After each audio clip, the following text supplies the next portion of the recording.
Hola, bienvenidos. Que lo sepan, este programa es de ustedes y de nosotros. De los que quieren escuchar y ver, opinar y reflexionar. Queremos que se informen, se emocionen, se molesten, aplaudan, da igual. Pero sientan. Porque aquí se respira libertad y no somos infalibles. Es un encuentro con el periodismo independiente, que anhela el bien común, que no se casa con Chana ni Juana. Perseguimos la verdad y buscamos pautas, sí, porque también comemos y no nos condiciona. Criticamos al poder más allá de la ideología, porque no hacemos publicidad ni propaganda, salvo publientrevistas. Aquí la ética no se negocia, se habla fuerte y claro. Y recuerden, a esta hora, la del Mono López, hay muchos programas en el dial, pero como este, para bien o para mal, ninguno. Hoy empiezo el día dando gracias por una nueva oportunidad de vida. Es un privilegio respirar, decidir qué haré tan pronto salga el sol. Enfrentaré problemas, tendré dudas, me dará miedo, lo sé, pero también tengo energía, fe, ganas y capacidad para pelear y sacarle el jugo a la existencia. Aquí empezamos.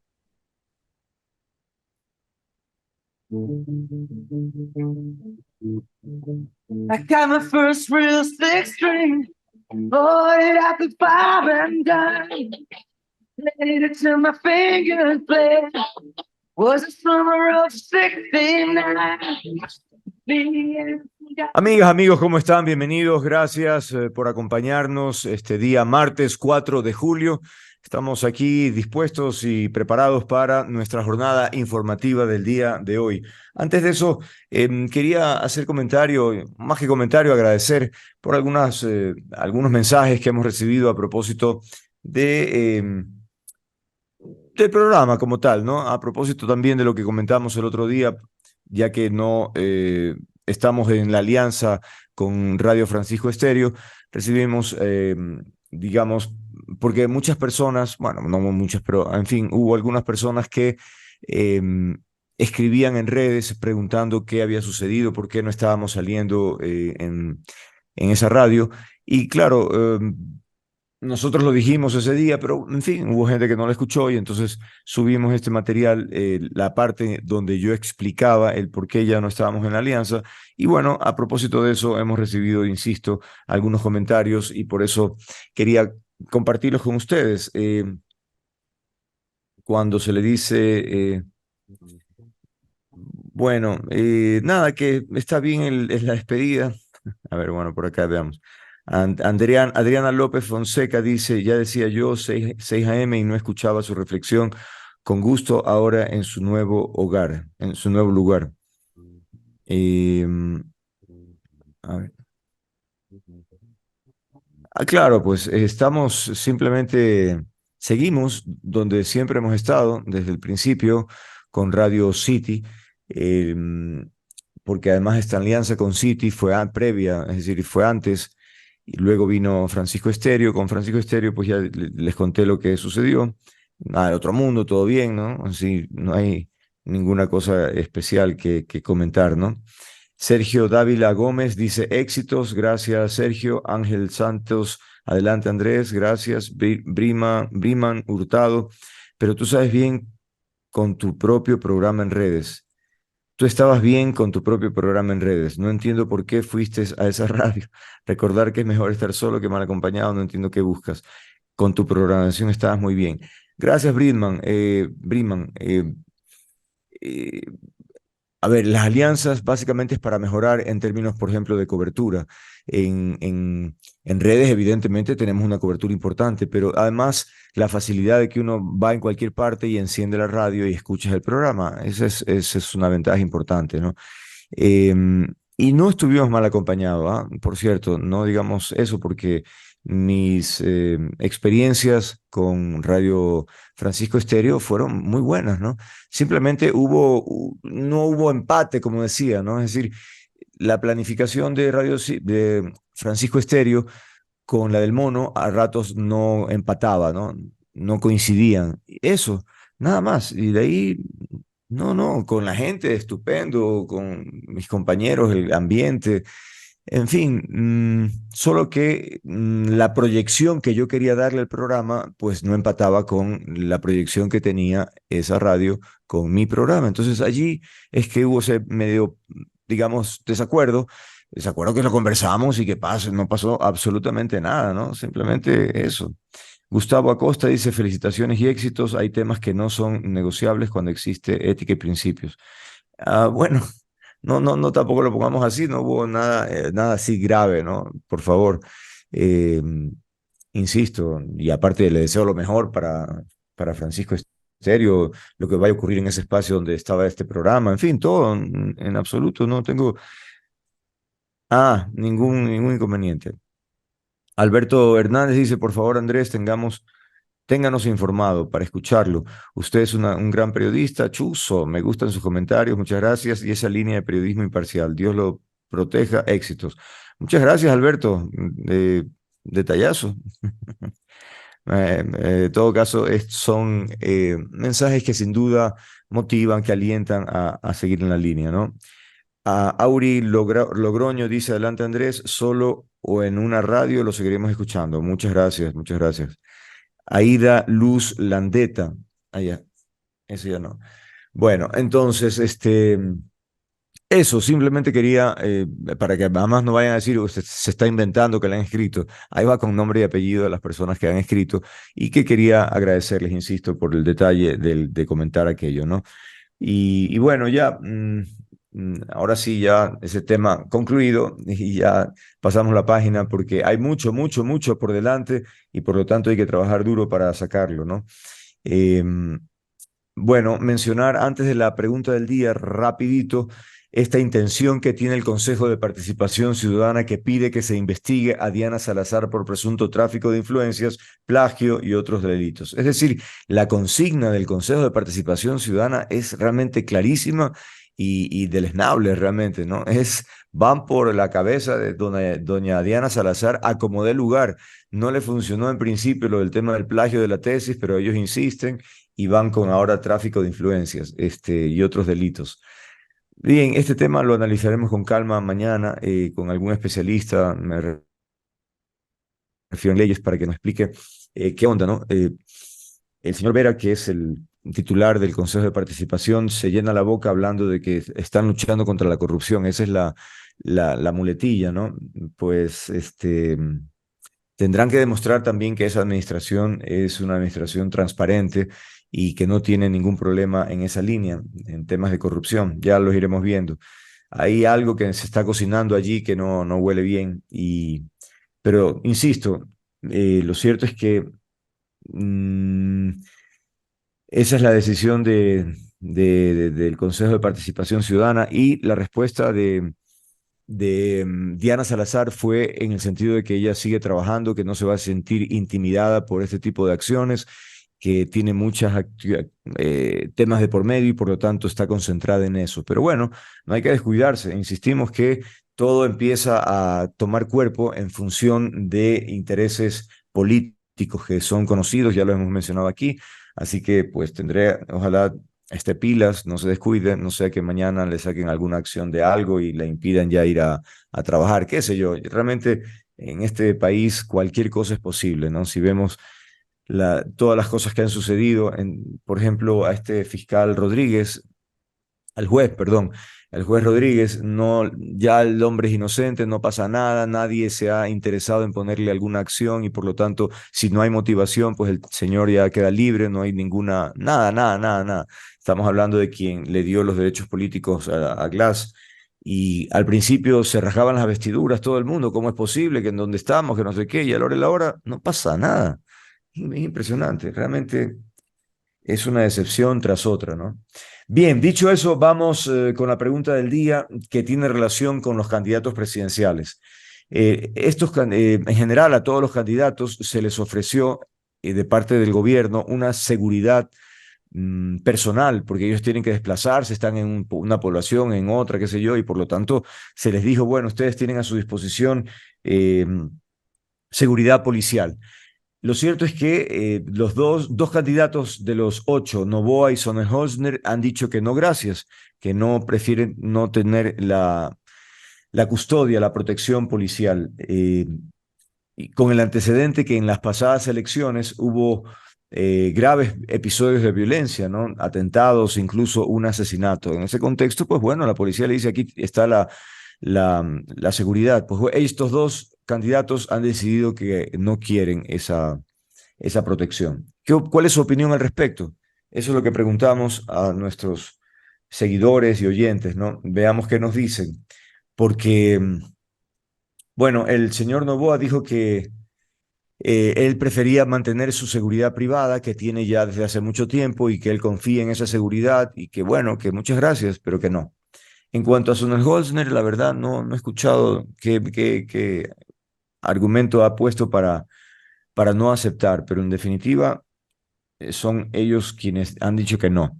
Armando Belisario dice, tienen su propia protección. Sí, pero lo que decía el ministro Zapata es que no hay en el Ecuador personal más capacitado en armas que es la propia policía, es decir, ellos están permanentemente disparando, están practicando permanentemente, es decir, no sabemos cómo será la seguridad de Novoa, pero en definitiva ese es el argumento, ¿no? Que puede ser que tengan su propia protección, pero en definitiva el hecho de tener la práctica al día de las armas, la policía la tiene, ¿no? Entonces ese es un argumento como de peso, pero en definitiva eso. Tefi dice, sería de ver qué les dicen las cartas al respecto. Ah, caramba, se fue a la parte esotérica. Quito Taurino dice que si ellos tienen posibilidades, pues está bien que no utilicen guardia policial. Este, aparte que estos uniformados tienen la capacitación que ellos reciben es justamente para proteger a personalidades que tienen algún nivel de riesgo. Por lo tanto, pues conocen las estrategias, no solamente de ir al lado de él y estar allí mirando para un lado y para el otro. Eso no es una seguridad. La seguridad implica armar una suerte de mini operativo cada vez que se desplaza, ¿no? Cómo se va a desplazar, quién llega primero, cuál va a ser el lugar, qué lugares dentro del el local físico, dónde serían los puntos donde debe permanecer de custodia las personas. En fin, hay una serie de elementos, de estrategias, ¿no? Entonces, no sé, habría que ver si ellos están totalmente de acuerdo con eso, pues, en fin. No se los puede obligar, ¿no? Es una cuestión voluntaria. Miguel Rossignoli dice que se trata de una postura de empatía manipulada, haciéndose pasar por buenistas, eh, entre comillas, dice, ¿no? Ya que sí tienen los fondos personales para pagárselos ellos mismos y desconfían del gobierno y dicho resguardo y prefieren ellos cubrir el gasto con su propia seguridad. Pero eso implica, insisto, un riesgo, ¿no? Porque eh,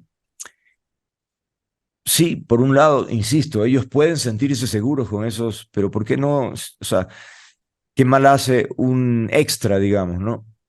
Pueden coordinar, al contrario, estarían más protegidos, porque no significa que si asumen o aceptan la seguridad que les da el Estado, significa que tienen que ya deshacerse de la propia. Yo creería que podrían coordinar, decirles gracias, señor Estado, este es mi personal de seguridad, coordinen con ellos para hacer más todavía, ¿no? De manera que sentirse mucho mejor, pero bueno, cada cual, ¿no?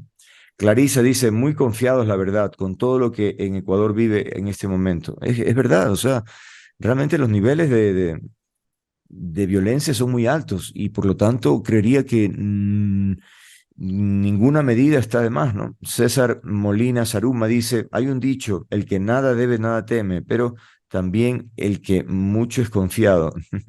Claro, sí, pues no se trata de, pues yo voy por la vida como no le tengo miedo a nada y voy por la vida y me voy solo al Cerro Las Cabras, puch, a ver si sales. Y no es porque, o sea, porque la gente no está pensando si tienes antecedentes, no tienes antecedentes, si le debes o no le debes.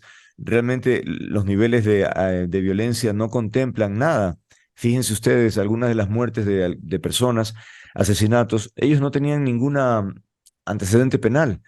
Sí, no eran pandilleros, eran personas de a pie que iban caminando por allí o estaban jugando pelota y finalmente llegan y los matan. Es decir, es el hecho de provocar una reacción de terror. Y así las cosas no están con miramientos. Ah, no, este es bueno, este no debe nada. Al contrario, venga, el que caiga, caiga y punto, ¿no? Incluso no les importa si hay la posibilidad de que hayan menores de edad, mujeres, en absoluto. 6:17 de la mañana. Amigas, amigos, si desean mandarnos un mensaje, escribirnos un comentario, en fin, lo que ustedes crean conveniente, este es el WhatsApp, el número 0968750418. Repito, 0968750418. Nos puede escribir y ahí tenemos más comentarios, mensajes para hablar sobre este tema que hemos propuesto el día de ayer. Dice, los candidatos a presidentes Noboa y Sonnenholzner rechazaron la seguridad policial que ofreció el gobierno a todos los aspirantes, es decir, que los demás sí tienen en este momento una seguridad estatal. Aparte, presumo de si es que alguno ya tenía, yo no creo que ellos digan gracias a la personal, simplemente mejorarán, es decir, más gente, me presumo que eso es más conveniente, ¿no? Sobre todo por el antecedente, porque en las pasadas elecciones seccionales hubo atentados, hubo violencia en general, e incluso un asesinato, ¿no? Entonces, en este sentido, nos preguntamos, ¿qué opina usted de la actitud de estos dos candidatos que han decidido no tener el resguardo estatal, ¿no? Básicamente, el argumento que presentó como comunicado incluso el candidato Noboa es que él tenía ya una guardia o un resguardo que lo tiene hace mucho tiempo, que confía en esas personas plenamente y por lo tanto prefiere mantenerse con esa seguridad. Entonces, en ese sentido, lo cual me parece totalmente lógico, si se siente confiado y seguro con esas personas, está perfecto. Pero ¿por qué no tener un apoyo adicional? Esa es la pregunta, no sé. Capaz que creen que va a complicar o que tal vez los policías van a interferir o van a imponerse. No lo sé, capaz que por ahí va un poco la situación, ¿no? Eh, bueno, veamos aquí algunos de las respuestas. Dice, es el país del... bueno, este no entonces. Germán Cárdenas dice que ese resguardo lo sumen a favor de Villavicencio y Diana Salazar en un 50-50. Por favor, que se proceda de inmediato. Ah, caramba. Eso no va a ocurrir porque no se trata de eso, ¿no? Sí, sí, Villavicencio ha tenido hace siempre, desde que era asambleísta, porque, claro, las actividades de él también representan riesgos permanentes y ello efectivamente ha tenido. Pero bueno, no ha rechazado, porque insisto, es que es lógica, no sé, pues, cuál será técnicamente, no sé si no puedan trabajar coordinadamente dos equipos distintos, es decir, el de la policía y el personal de un candidato. Solo eso podría ser. No entiendo por qué otra razón alguien quisiera no tener un apoyo adicional, ¿no? Tony Escobar dice, es que nadie lo sigue, ni por Twitter. No, bueno, y se ríe. El sociólogo dice, tampoco, ni querían. Bueno, Yasikov dice, claro, como tienen todo el dinero del mundo para pagársela, ya no engañan a nadie. Mm, bueno, Alejandro García dice... Novoa, eh, bueno, se va con temas de antecedentes que ya los abordaremos y que acepta la entrevista del señor Novoa, sin duda serán temas que aborde, ¿no? Eh,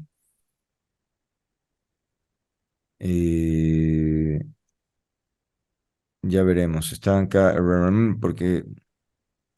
porque tienen guardia privada, dice Troll de Troles.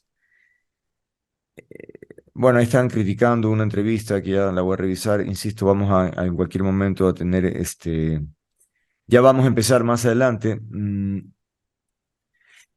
A tener las entrevistas para asambleístas, obviamente candidatos presidenciales, en fin, ya vamos a preparar esa jornada de entrevistas que evidentemente nos interesan realizar. Todavía no logramos subsanar algunos aspectos de carácter técnico. Fíjense que no estamos saliendo en vivo en redes sociales y eso es algo muy, pero muy importante para nosotros porque fue el inicio del Mono López y por lo tanto tenemos además un número importante de seguidores que evidentemente queremos mantener e incrementar, ¿no? De manera que esperemos que entre hoy y mañana podamos solucionar ese tema para luego entonces entrar de lleno en lo otro, ¿no? Nelson Peñarrera Castillo dice, hola Andrés, Te sigo desde que reporteabas en Ecuavisa, o sea, he escuchado algún contenido tuyo y me parece excelente. Bueno, me alegro. Ojalá se superen estos inconvenientes que siempre a veces nos generan algunos problemas. Saludos desde Sullana, Perú. Vaya, muchas gracias, Nelson. Nelson Peñarrera. Merced Díaz dice, espero tu regreso pronto, Andrés. Se extraña al programa. Un abrazo. Ah, se refiere a las redes que nos sigue Merced. Siempre está efectivamente pendiente. Muchas gracias. María Elena Espinel dice, vuelve pronto, excelente programa. Bueno, estos ya son Teresa Beatriz García Zorrilla dice Andrés, deseando de corazón que este problema técnico se solucione lo más pronto posible, o acaso le están coartando la libertad de expresión de un buen programa de investigación. No, no, no. Nada de suspicacias, nada de suspicacias. No va por allí. No, no, no tiene nada que ver. Al contrario, siempre la verdad, eh, bueno, salvo en Radiovisión, que sí hubo una cosa muy contundente, ¿no? Pero de ahí, en los medios donde he estado, han respetado la línea, que pues bueno, no es sorpresa, ¿no? La gente conoce lo que hago, bueno, no todo el mundo, pero la gente del medio, en fin, sabe cómo me manejo. Y eso, pues, creería respalda, pues no va a haber sorpresas, me explico. No es que mañana voy a entrar a un lugar y ya va a ser wow, no sé, alguna cosa rara. No, no, aquí mantenemos una línea desde el inicio y por lo tanto es fácil darle seguimiento.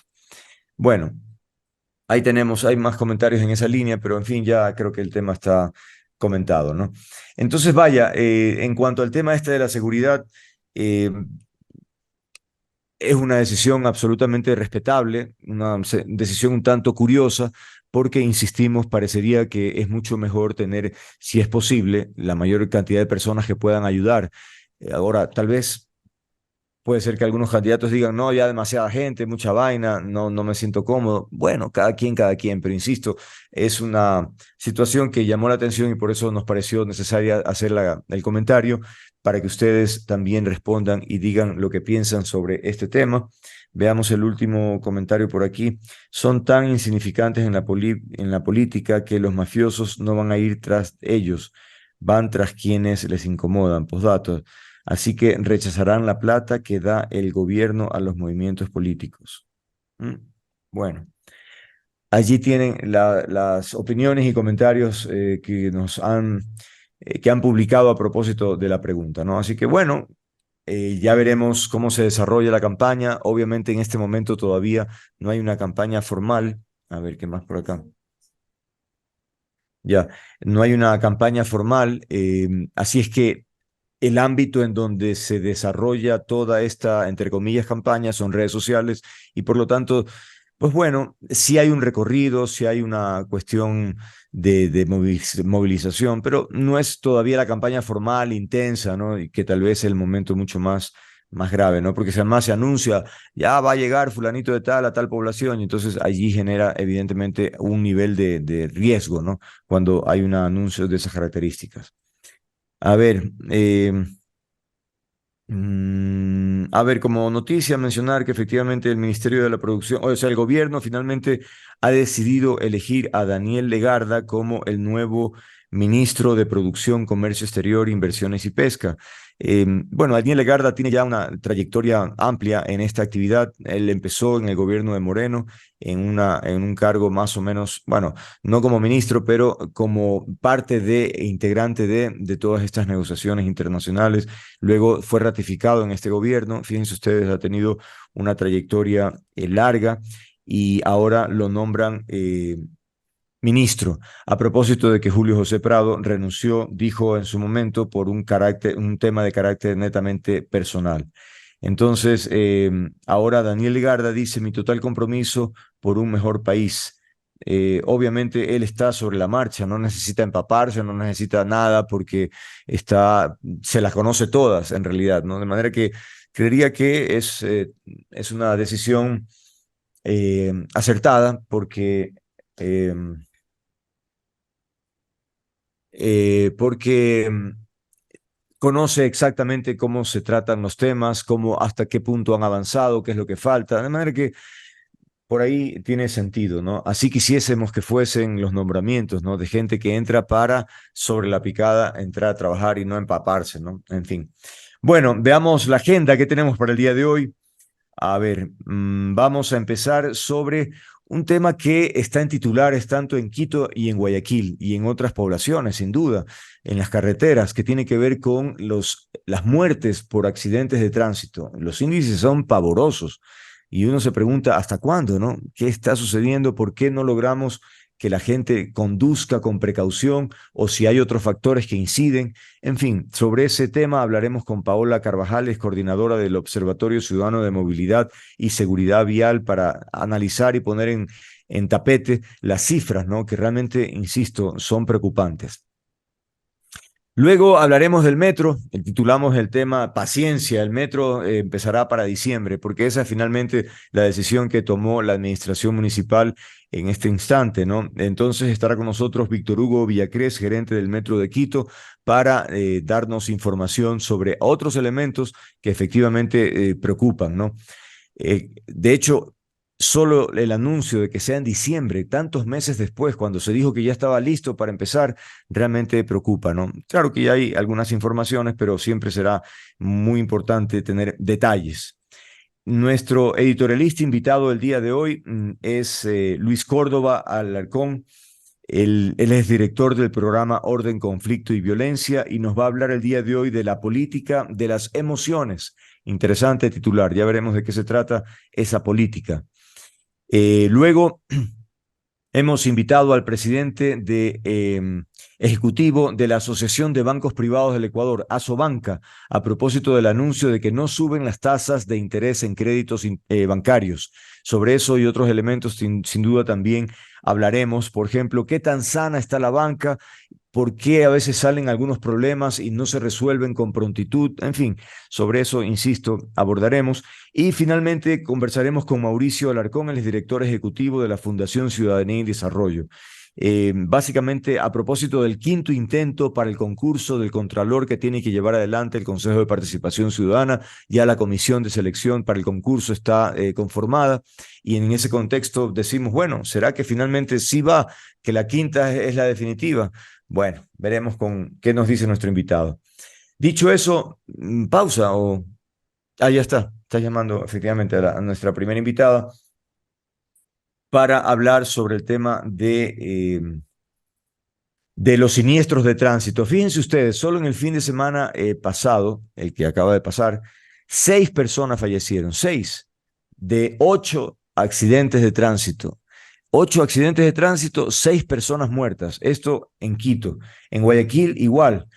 Un conductor de un bus causó 2 accidentes de tránsito, 2 siniestros en pocos minutos en el suburbio de Guayaquil.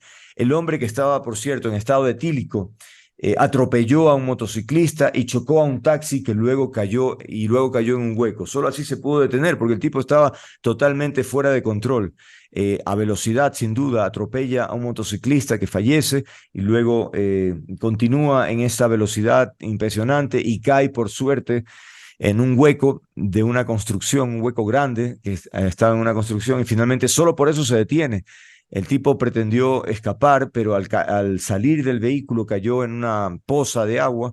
Como estaba con tragos, pues casi que se ahoga, ¿no? No sabía qué hacer, pero finalmente la gente lo detuvo y pues bueno, enhorabuena por eso, porque evidentemente procuraba darse a la fuga, ¿no? Que es lo típico cuando ocurren accidentes de tránsito. Bien, esos son 2 episodios muy puntuales sobre lo que sucede en general en el país, ¿no? Hemos hablado de Quito y Guayaquil sobre estos niveles de accidentabilidad.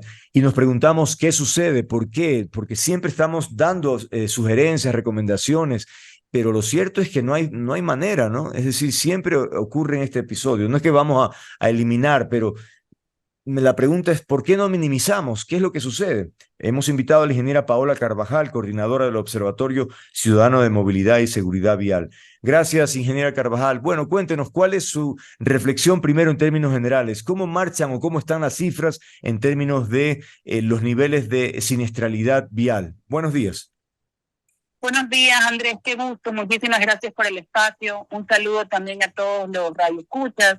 Creo que es un tema fundamental y sobre todo que muy probable sus radioescuchas están ahorita en un carro, están conduciendo, entonces vamos a comentar un poco de la importancia de no ser parte de estas cifras, ¿no? De acuerdo. Un primer comentario respecto a una palabra que usted usaba y que todavía nuestra sociedad está muy acostumbrada a utilizar y es la de accidentes.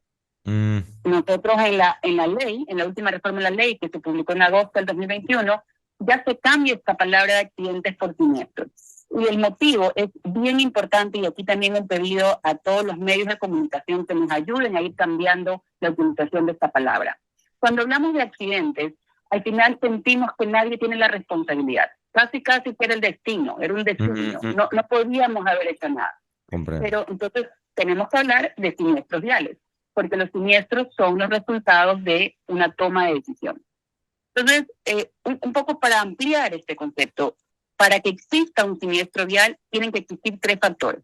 Si alguno de estos 3 factores no está presente, no vamos a tener un siniestro vial. Los factores son la infraestructura, es decir, la vía, el entorno, los vehículos y el factor humano. Entonces, ¿qué hacer? Vamos a tener que trabajar en estos 3 factores. Pero antes de entrar en esta conversación, yo lo que le quiero es repetir un poco las cifras que tenemos a nivel nacional. Realmente son alarmantes. O sea, no hemos visto que hay una tendencia a la baja respecto a la cantidad de siniestros viales. De hecho, en el 2020, que fue la pandemia, que capaz fue la oportunidad para actuar con mucha fuerza para que esta tendencia al alza hubiera sido distinta, tuvimos 1.591 fallecidos en sitio. Y esta palabra en sitio es importante, porque a nivel internacional, los siniestros de tránsito se registran hasta 30 días después del evento.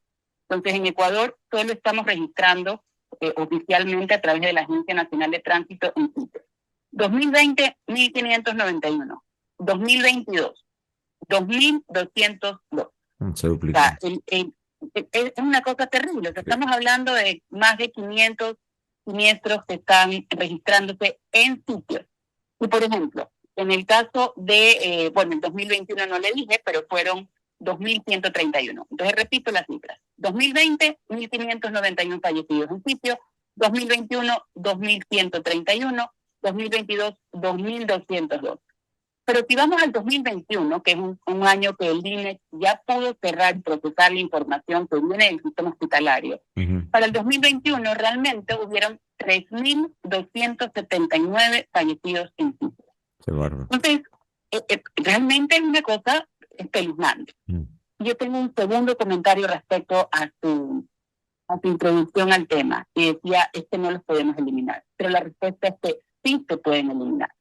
De hecho, tenemos ciudades donde hay 0 registro de fallecidos en las vías. 0 registro de fallecidos. ¿Dónde es eso?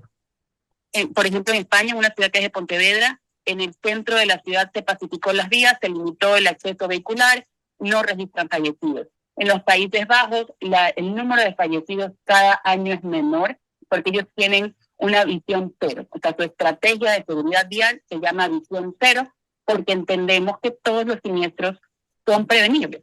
Todos los siniestros viales son prevenibles. Yo lo mencionaba en el sentido, como usted menciona, los 3 aspectos, ¿no? En cuanto a infraestructura, comprendo, puede haber una infraestructura bien lograda, con señalización segura. El tema del vehículo también se puede exigir al ciudadano el control de las condiciones de su vehículo, pero está el factor del ser humano y entonces ahí me parece que es complicado porque finalmente, claro, hay una educación, pero todo apunta a un comportamiento interno, individual y entonces ahí como que escapa un poco esa posibilidad de presionar, me explico, porque ya el ser humano es como es, ¿no? Bueno, Andrés, yo creo que el ser humano, y hay una frase bien interesante que dice, lo que nos rodea, nos moldea. Okay. Si usted habla de infraestructura segura, hoy hablamos de vías que salvan vidas. Entonces, en efecto, de estos 3 factores, el que más se va a equivocar es el factor humano. Eso lo tenemos clarísimo.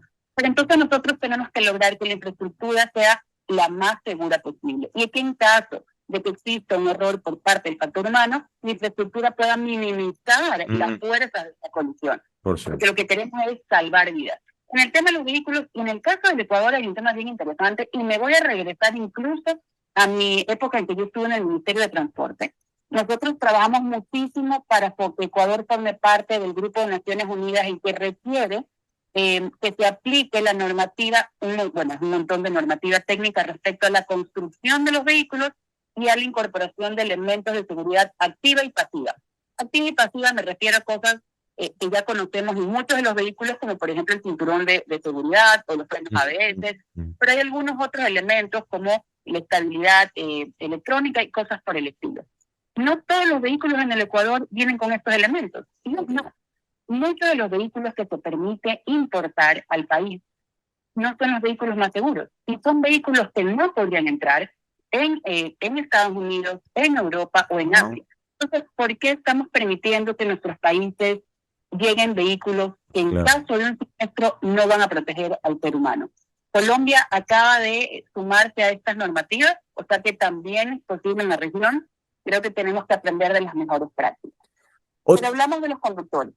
Hablemos de claro, lo que decimos es que somos necios, somos maleducados y cosas por el estilo.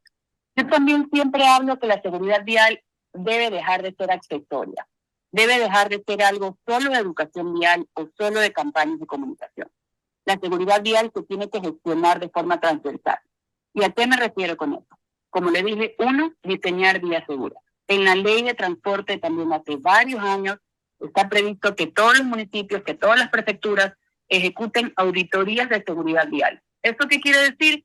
Que va un grupo de técnicos especialistas a revisar todos los elementos en una vía que podrían generar un riesgo. ¿Por qué? Porque si la vía no está señalizada, genera un riesgo. No es que el humano es bobo, no sabe conducir. Claro. La vía no te está dando la información que tú requieres para poder tomar decisiones. Si la vía tiene el drenaje equivocado, entonces, ¿qué va a pasar? Obviamente ves un charco de agua, vas a irte para un lado, no te diste cuenta en fracciones de segundo y un carro pasó sobre tu costado. Si la vía tiene un ancho excesivo, ¿qué va a pasar? Vamos a ir a exceso de velocidad, porque nosotros, bueno, yo soy ingeniero civil, cuando nosotros diseñamos las secciones transversales, le damos una sección o un ancho de la vía dependiendo de la velocidad que vamos a permitir la circulación. Mientras mayor velocidad queremos dar, más amplia debe ser la avenida. Entonces, ¿qué queremos? Reducir un poco velocidades o pacificar entornos. Y un poco sobre cosas específicas que hacer. Lo primero, Andrés, y este es un llamado a los 221 alcaldes. Nosotros estamos tocando la puerta de los 221 municipios. Tiene que haber voluntad política para tratar el tema de seguridad vial como una pandemia. Así como se hicieron todos los esfuerzos para contrarrestar los efectos del COVID, de la misma forma tenemos que tratar los muertos en nuestras vidas. ¿Qué le corresponde a un municipio, por ejemplo, en esta línea? ¿Qué le corresponde? Uno, voluntad política, tomar la decisión y dar y definir una meta. Que todo el mundo sepa que tiene que trabajar para reducir la cantidad de muertes. Eso es lo primero. Como le decía, nosotros hemos tocado puertas en los 221 municipios, hemos desarrollado un borrador de ordenanza para que la seguridad vial sea tratada de forma transversal. Desde el diseño de la infraestructura, desde los protocolos de construcción, usted puede ver muchísimas vías en todas las ciudades que las asfaltan y todo el mundo dice, ¡ay, qué maravilla, la asfaltaron! No, esa vía, si no tiene señalización horizontal, vertical, si no tiene todos los elementos, si no tiene un espacio para el peatón seguro, no es una vía completa. Además, recordando que el 60% de los siniestros ocurren en zonas urbanas. Entonces, ¿dónde tenemos que atacar primero? En las zonas urbanas y especialmente en el diseño de las intersecciones. Ahora, hay otro elemento, permítame que le interrumpa, hay otros elementos que también me gustaría incorporar porque generan una sensación de impunidad o de indignación de la ciudadanía en general, pero de impunidad que podría provocar que la gente diga o maneje de manera más laxa, ¿no? Cuando, por ejemplo, hay un accidente grave de tránsito, la persona está con... o no se quiere practicar el tema de la prueba del alcohol, yo no sé si eso es obligación o no, pero resulta que la gente, si alguien decide que no se la quiere hacer, no se la practica y luego no hay cómo en la justicia verificar que tenía exceso de consumo, ¿no? Finalmente hay muertos de por medio, va a la cárcel por poco tiempo o capaz ni siquiera llega a la cárcel. Entonces hay un tema de justicia también, de la administración de justicia, que te deja esa sensación. Entonces la gente puede decir, bueno, finalmente si algo pasa, sabemos que se pasa un billete y por lo tanto ahí queda todo, ¿no? Uy, Andrés, ahí podríamos, creo que le robaría todo su programa toda la mañana para hablar de los miles de casos de impunidad y nosotros estamos desarrollando un proyecto que, es más, en su momento lo voy a molestar para que nos ayude a comunicar respecto al tratamiento de los siniestros de tránsito en la justicia. Pero verán, Andrés, que ustedes ahora va a decir siniestros, ya no va a decir accidentes, son siniestros ya. Ya, yo lo decía, ¿sabe qué lo decía? porque la información que estaba leyendo, claro, decía siniestros, pero me parecía muy redundante, entonces dije, bueno, voy a alternar siniestros y accidentes, pero no, ya. Sí, nunca más accidentes porque no vamos a liberar responsabilidad de nadie. De acuerdo. Los siniestros viales es un tema de corresponsabilidad, es todo el sistema que tiene que funcionar, infraestructura, vehículos y el factor humano. Okay. Entendemos lo que me decía, el tema del alcohol. Yo no soy abogada, entonces si algún abogado nos está escuchando y me quiere corregir si me equivoco, por favor, bienvenido. Pero hasta mi conocimiento, en caso de que usted no quiera aplicarte la prueba de alcohol, se asume como la máxima. Claro. Entonces ahí tenemos que trabajar para que, no sí, eso, perfecto. Hay mucho que trabajar en temas de protocolos porque tiene razón. Hay mucha impunidad y hay mucha corrupción. Pero no vayamos al tratamiento cuando ya tenemos que llorar estos dolores. Vamos antes. Entonces aquí nosotros sabemos con mucha claridad, y un poco le decía, ¿no? Pandemia, COVID, vacunas. Bueno, en temas de siniestros viales también tenemos algunas vacunas, y estas vacunas están asociadas a los factores de riesgo. Por ejemplo, si yo tuviera que escoger una vacuna, respecto a la experiencia de lo que hemos visto y las cifras que vemos todos los días, vamos a controlar la velocidad. Así de simple. Si nosotros pacificamos la ciudad, la cantidad de fallecidos van a ser menores. Y un poco para tener la idea, si usted va a 70, 80 kilómetros por hora, ¿cuántos segundos cree que se va a demorar en cruzar una cancha de fútbol? No sé, no tengo idea. 3 segundos, Andrés. 3 segundos y voy a 80 kilómetros. Y uno pensaría que 80 es una velocidad que no es tan alta. Sí. Pero en 80 kilómetros por hora usted podría estar cruzando la cancha completa de fútbol en 3 o 4 segundos. ¿Cuál es la necesidad de ir a esas velocidades en zonas urbanas? Claro. Si vamos 30 kilómetros por hora y llega a tener una colisión, un impacto, llega a atropellar a alguien, la probabilidad de que esa persona fallezca es solo del 10%. Claro. ¿Por qué? Por las fuerzas que se generan, el impacto. Pero si usted sube eso a 60 o 70 kilómetros por hora, la probabilidad de que exista un muerto es del 90%. Claro. Aunque tampoco se puede... Ay, perdón. Se me cayó el teléfono. Tampoco se puede conducir a 30 kilómetros porque es demasiado poco, ¿o no? No, y aquí hay un tema bien interesante, le digo porque yo soy ingeniero civil y veo estas cosas de tránsito, lo vemos todos los días. Nosotros pensamos que lo que buscamos son velocidades altas y no es realmente lo que se tiene que buscar en una ciudad. En una ciudad tenemos que buscar flujos continuos, no velocidades altas. Claro. De hecho, se ha probado que cuando uno empieza a generar flujos continuos, de esto incluso, yo sé que habrá uno que me escuche casi que se tira de los pelos, pero eso está probado, esto es un tema matemático, esto es un tema de ingeniería.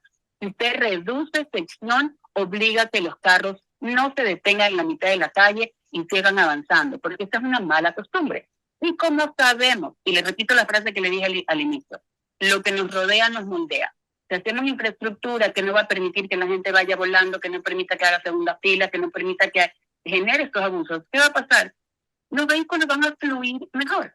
O sea, créanme que el proceso de construcción de la ciudad, si se pone en la mitad al cuidado de la vida del ser humano, vamos a tener resultados completamente distintos. O sea, esto es posible, Andrés. De acuerdo. Otras vacunas, uso de cascos, uso de sillas para infantes, obviamente el no consumo del alcohol, el uso de cinturón de seguridad, el no uso de distractores. Y esto se puede lograr si es que los controles son efectivos y son basados en datos. Sabemos dónde está la gente que corre, sabemos dónde está la gente que en los fines de semana consume alcohol. Entonces, que los controles vayan a ejecutarse donde sabemos que están ocurriendo. Bien, el tiempo lamentablemente se nos vino encima, pero creo que las ideas están súper claras, las recomendaciones también. Es cuestión ya de decisión. Efectivamente, como nos ha dicho nuestra invitada, que han recorrido los diferentes municipios del país justamente para que haya mucho más interés, preocupación y decisión para atacar este tema, que como veíamos o escuchábamos al inicio también, las cifras son pavorosas. Realmente es que no es posible que muera tanta gente con algo que puede ser prevenible absolutamente, ¿no? Por todos estos elementos que nos ha mencionado nuestra invitada. Así que gracias a la ingeniera Paola Carvajal, coordinadora del Observatorio Ciudadano de Movilidad y Seguridad Vial. Por supuesto que estaremos pendientes y dándole seguimiento para hablar de los siniestros, Paola. Así que ya sabe, cualquier rato estamos en contacto para darle continuidad. Muchas gracias por ahora. Gracias a ustedes. Un buen día. Buen día. Bien, ahí tienen, amigas, amigos. O sea, aquí no se va a inventar el agua tibia, ya existe la normativa, incluso experiencias súper exitosas, como nos decía, en esta ciudad de España, en donde no se registra un solo accidente de tránsito. caramba, eso es una maravilla, ¿no? Pero habrá que ir poco a poco, porque son tres elementos, nos decía, ¿no? La infraestructura, el vehículo y el ser humano. En cuanto a infraestructura, le corresponde efectivamente cada una de las autoridades en su área, ¿no? El tema de los vehículos, ¿cómo es posible que ingresen al Ecuador vehículos que no tienen condiciones y que en otras partes no los permiten el ingreso y aquí sí?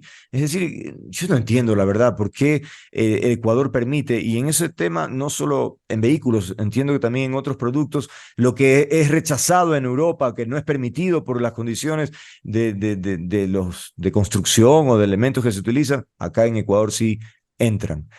Ahí está otro de los problemas. Y bueno, el tema del ser humano, que a mí me parecía el más complicado, sin duda, pero dice que uno se comporta según el entorno, ¿no? Las seguridades que efectivamente se plantean. Yo creería que sí, que es verdad, pero en todo caso hay que trabajarla y trabajarla mucho sobre este particular. No podemos permitir que muera tanta gente. Es que de verdad es una cosa escalofriante las cifras de muertes por siniestros de tránsito.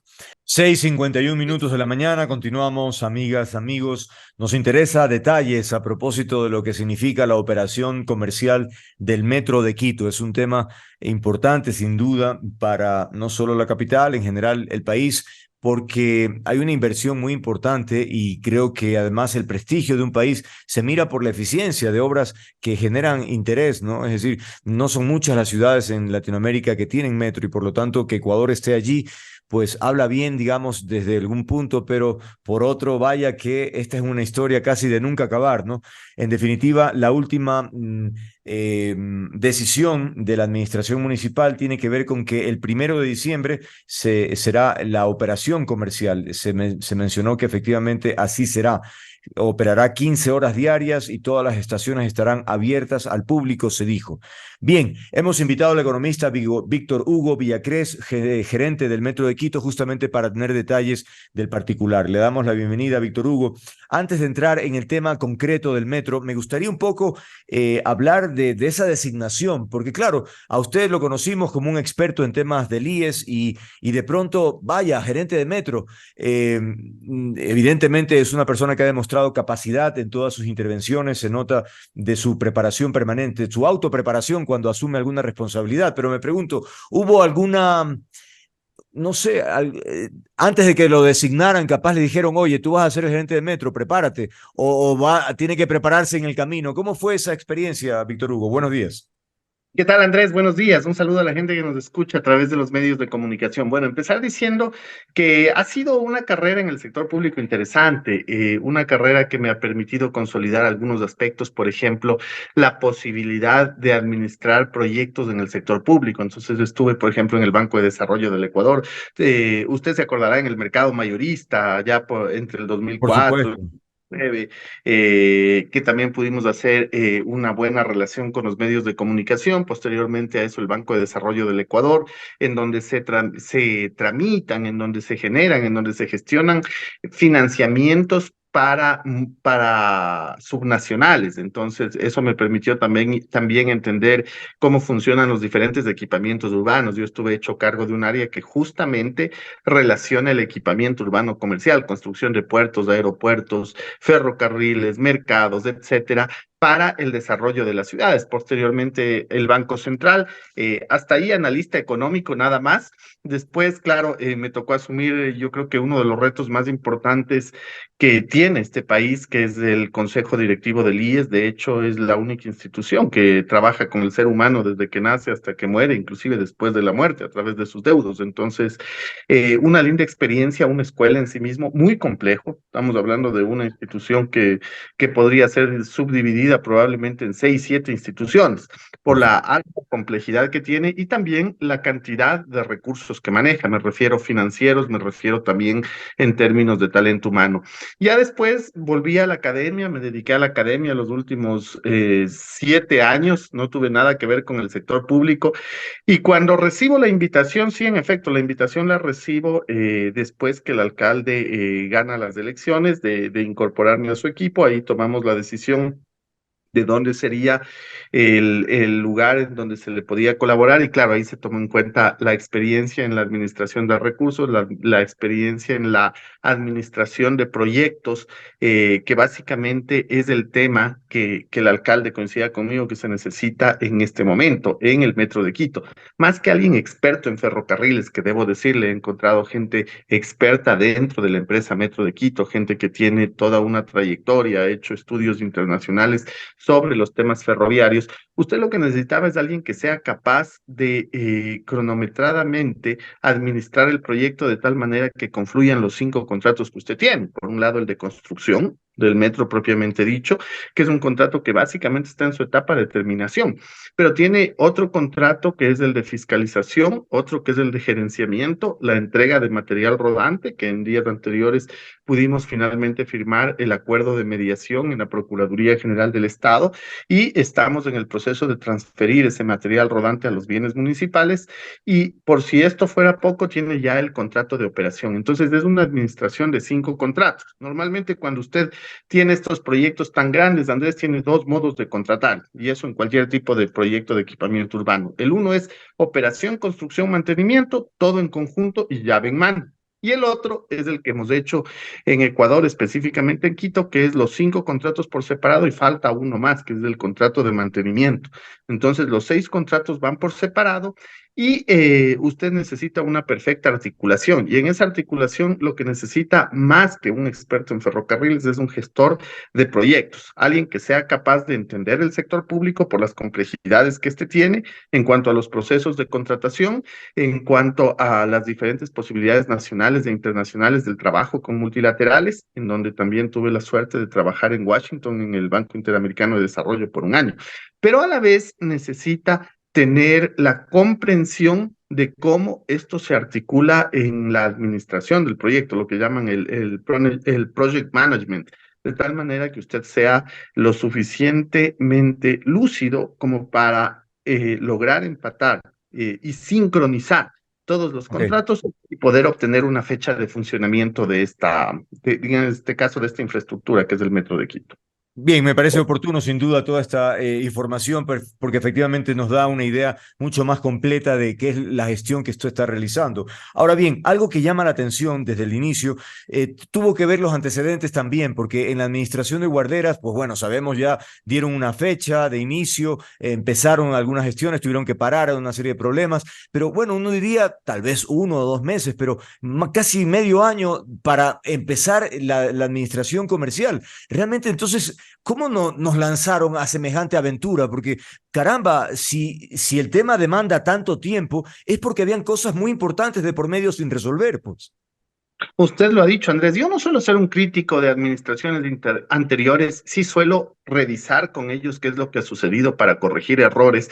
Y una de mis primeras reuniones fue con todos los exgerentes anteriores, además de varias reuniones con el último exgerente, con el objetivo de saber en qué situación quedaba. Usted se acordará que la semana antes de que el alcalde Pavel Muñoz asuma funciones, la empresa de operaciones declaró unilateralmente que no podía seguir operando por falta de condiciones. Entonces, claro, con esa declaración pública, lo que hizo el alcalde fue en su primer día de mandato convocar a todos los actores involucrados, los que le acabo de mencionar, más los bancos multilaterales. Acuérdense que este es de los pocos proyectos, el único al momento, que se encuentra financiado por 4 multilaterales, el Banco Interamericano de Desarrollo, el Banco Mundial, el Banco de Desarrollo de América Latina y el Banco Europeo de Inversiones. Entonces se convocó a todos, más allá de lo que puede resultar hasta simplemente anecdótico, que es el hecho de que manifestaron que no se habían reunido antes todos en la mesa.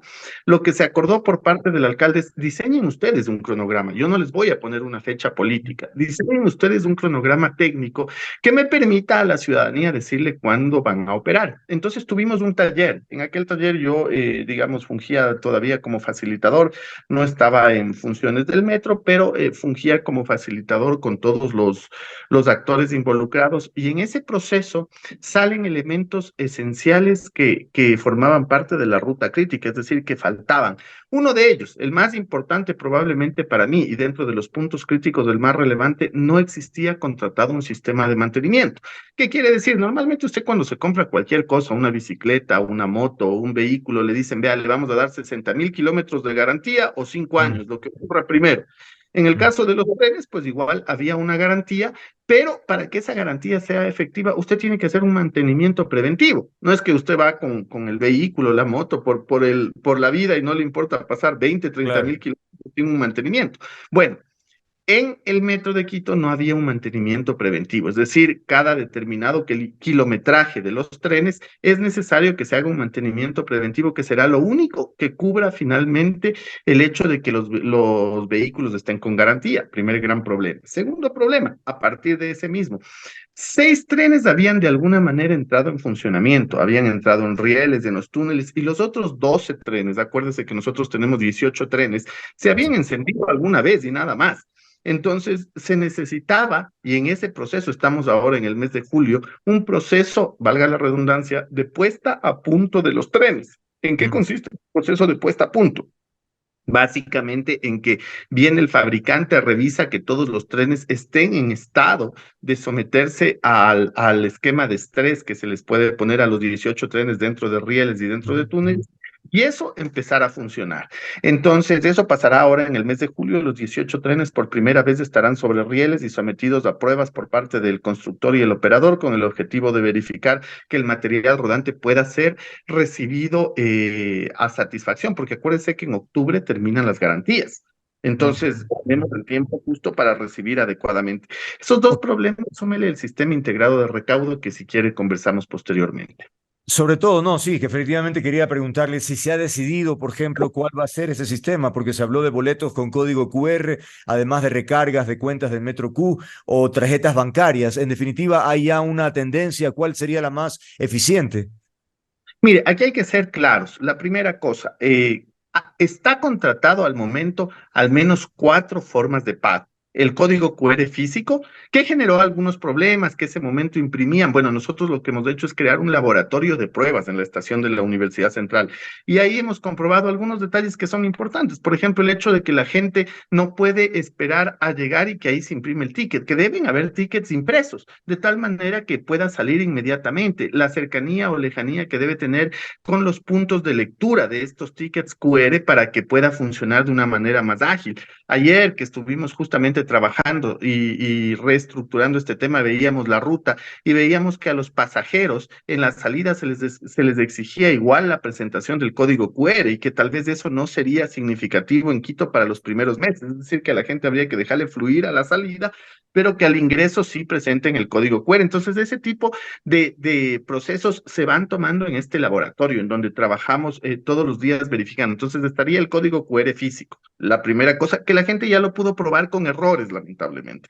Estamos limando y corrigiendo todos esos errores, trabajando en el laboratorio, y finalmente también tendremos grupos de enfoque con los que trabajaremos estos temas para afinar y que la gente no sea, perdón la expresión y la metáfora, un conejillo de India, sino que finalmente la gente llegue con un buen servicio. El segundo será el QR electrónico, es decir, usted a través de su teléfono móvil puede bajarse la aplicación del metro, ahí va a tener las horas a las que pasa el sistema metro por la estación de su preferencia, y adicionalmente usted puede con un botón bajar el código QR y simplemente presentar su teléfono móvil. Estamos viendo instrumentos tecnológicos de teléfono móvil que nos permitirían no solamente el código QR, sino que usted tenga una especie de billetera ahí y que también le funcione con esa billetera. 3 medios de pago.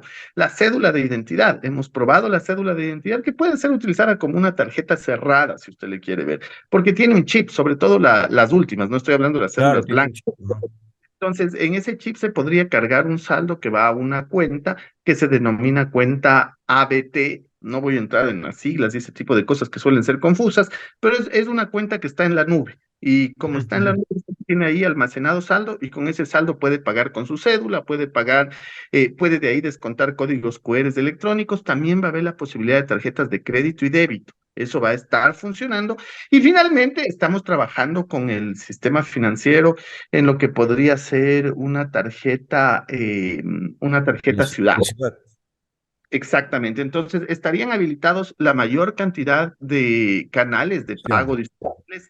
Nosotros estamos haciendo todos los esfuerzos desde nuestro lado. Por ejemplo, le doy unos datos que es importante que la ciudadanía conozca para que sepa el porqué de los tiempos. Como usted decía, aparte del mantenimiento, una tarjeta ciudad podría tomar entre 150 y 180 días. Nosotros estamos forzando para intentar hacerlo en 150 días. Pero entonces ahí hay tiempos que nosotros no podemos saltarnos, más allá del trabajo que están haciendo en conjunto entre constructor y operador en los túneles, de tal manera que usan actualmente los túneles las 24 horas, dos el constructor, dos el operador, para realizar procesos de capacitación a operadores, procesos de afinamiento de los subsistemas y en general una serie de factores que no estaban hechos y que son importantes que se reciban. Por ejemplo, la certificación de los trenes. En los próximos meses mostraremos que los 18 trenes ahora sí están certificados, que los complicado. 10 cumplen con normas internacionales. Todo eso faltaba y parece que son detalles, pero Se como va. suele decir la población, el diablo está en los detalles. Por supuesto, y qué detalles, porque podrían significar la vida o la muerte de alguna persona. Realmente a ese nivel se llega, ¿no? Me quedan 5 minutos, así que aprovechemos dentro de lo posible algunas preguntas que tengo pendientes. Concretamente, Víctor Hugo, ¿va a haber auditoría internacional del metro? Porque esa fue una idea que surgió. Me pregunto si eso se va a concretar o no, no es necesario. Se puso a disposición de la Contraloría General del Estado. Ellos evaluarán la pertinencia o no de una auditoría internacional, pero en principio sí les puedo adelantar que al momento se están llevando a cabo exámenes especiales por parte del ente de control. Ok, en cuanto al tema del mantenimiento que usted decía, que es vital, sin duda, ¿hay una empresa ya definida que se va a encargar de aquello? Por el No. momento hay una licitación internacional que deberá tomarnos un tiempo. Estamos evaluando ahora un proceso de contratación con Naciones Unidas, que será un proceso que podría, de hecho, también transparentar la gestión, porque además de que necesitamos correr, necesitamos que el proceso de licitación sea absolutamente transparente para seguridad de las partes, digamos, para seguridad de Quito, de los quiteños, pero también de quien entre a hacer el proceso de mantenimiento. Esto sí me parece grave, ¿no? Porque ¿cómo es posible que se lance un proyecto de esta envergadura con la tecnología que significa y no tengamos una empresa que busque el tema del mantenimiento? O sea, eso me parece realmente que se debería investigar, ¿no? Y sancionar, porque me parece una negligencia importante, insisto. Estamos hablando de la transportación de seres humanos, pues, ¿no? En fin, ahora, en cuanto a temas de seguridad, porque hay muchos elementos, ¿no? No recuerdo todos, pero como he entrevistado a tantas personas a propósito de la posibilidad de un descarrilamiento, todos esos elementos están ya considerados, es decir, en seguridad estamos bien o tampoco. En seguridad es lo que estamos trabajando. Yo le comenté hace pocos segundos que hay 12 horas que trabaja el operador y 12 horas que trabaja el constructor. Están afinando todo eso. Vamos a tener una legislación para pasajeros, una legislación específica para el sistema del metro. No implica lo mismo, no tiene las mismas implicaciones conducir un vehículo o un bus que conducir un metro bajo tierra. Eso tiene otro tipo de connotaciones y todo eso hay que regularlo. En todo eso estamos trabajando ahora mismo, justamente para eso estamos utilizando estos 6 meses, para que todos los sistemas y subsistemas de seguridad estén plenamente probados. ¿Qué hacer en caso de una emergencia? Dios no quiera un temblor, un terremoto, ¿cómo podemos evacuar a la gente? ¿Cuáles son los procedimientos? Que esté funcionando perfectamente el sistema de señalización ferroviaria. Todo ese tipo de elementos estamos probando en estos días. Créanme que mientras estamos acá hay gente trabajando en los túneles y nosotros día a día trabajamos 15, 16 horas con el objetivo de que esto pueda cumplir las fechas indicadas. Lo que le quiero decir que el tiempo que parece largo para los usuarios es extremadamente corto para los que estamos del otro lado. Comprendo. Ahora, ¿qué con el internet o la señal de celular? Porque se decía, si hay una emergencia, ¿cómo me contacto? ¿Cómo aviso? ¿Pido auxilio? ¿Cómo está ese tema? Andrés, este tema es bien importante. Existen dos grandes vertientes a nivel mundial. Unas que sostienen que sí sería importante tener conectividad bajo los túneles y otras que sostienen que no por motivos de seguridad, efectivamente. Ok. Por motivos que cometen ilícitos, puedan tener conexión con tierra y efectivamente sincronizar, digamos, el cometimiento de ese delito. De hecho, para que la ciudadanía se entere, a nivel internacional la mayoría de metros no tienen conectividad en sus trenes o conectividad abajo. Puede haber conectividad en ciertas paradas, pero no conectividad en los trenes entre estación y estación. De los pocos que implementaron eso es Washington, D.C., lo hizo en el 2018 y le tomó 4 años. Entonces, ¿qué quiero adelantar con esto? Que no vamos a llegar a diciembre con un sistema de comunicación de Internet. Segundo, que es un tema que hay que debatirlo con la ciudadanía, no es Comprendo. un tema uno podría decir, ahora generemos, porque tiene sus pros y tiene sus contras, tiene sus ventajas y tiene sus desventajas. Y ahí, como siempre, será el usuario y además en un debate con toda la ciudadanía que podremos decidir si eso es útil o no. Como les digo, al momento hay muy pocos sistemas de metro a nivel mundial, contados, por cierto, que tienen conectividad en trenes de entre estación y estación. Comprendo, tiene sentido sin duda, pero me parece además importante que haya una suerte de socialización sobre el particular. Ahora, uno de los retos más importantes también que tiene el metro cuando ya esté en ejecución comercial tiene que ver con la capacidad. 400.000 pasajeros es una cifra alta y parecería pues que en principio no se lograría, pero eso es con el tiempo, ¿no? ¿Cuál es la presunción en términos de la aceptación de este servicio para los ciudadanos?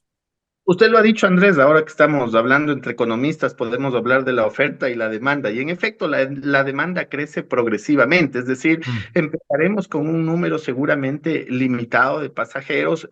Se habló en las pruebas de inducción de 25.000 pasajeros. Yo entiendo que podríamos superar eso Más.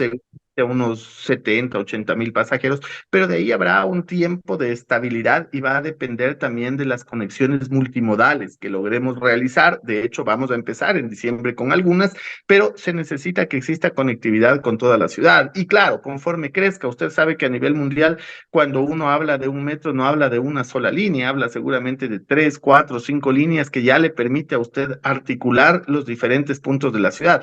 Entonces, es un tema que va a tomar tiempo y esto hay que sincerarle a la población. Es imposible que si abrimos el 1 de diciembre, el 2 estemos con 400.000 pasajeros día. Lo que sí es cierto y que es importante es este crecimiento que suele tener la demanda y que después, basados en gustos, preferencias, en algunas ventajas que usted va a tener en el metro con respecto a otros medios de transporte, usted puede ir realizando lo que se denomina en economía un efecto sustitución. Usted sustituye, digamos, su transporte en cualquiera de las líneas que existen ahora sobre tierra y lo hace utilizando el metro. Va a depender mucho de los alimentadores y del sistema multimodal que logremos conectar.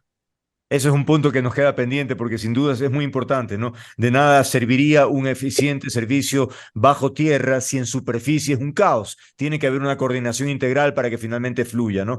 Pero bueno, ya insisto, será tema para otra ocasión. Ojalá, efectivamente, yo confío que sí, habrá la disponibilidad para conversar con el economista Víctor Hugo Villacreces, gerente del Metro de Quito. Lo recordamos cuando hablaba de papas y tomates. Ahora, caramba, estamos en otras historias, pero en fin, vamos a seguir dándole a estos tópicos. Gracias por ahora. Buenos días, Víctor Hugo. Muchas gracias, Andrés, a ustedes. Sí, recuerdo con mucha nostalgia y además alegría aquellos tiempos y siempre hay retos nuevos y con gusto hacerlo en beneficio de la ciudad, de las quiteñas y de los ecuatorianos. Ese es el servicio público, sin duda, un servicio. Gracias nuevamente, que tengas buen día y a ti. Escucha las voces de expertos y sus análisis sobre temas actuales de Ecuador y el mundo en El Mono López por la frecuencia de Radio City.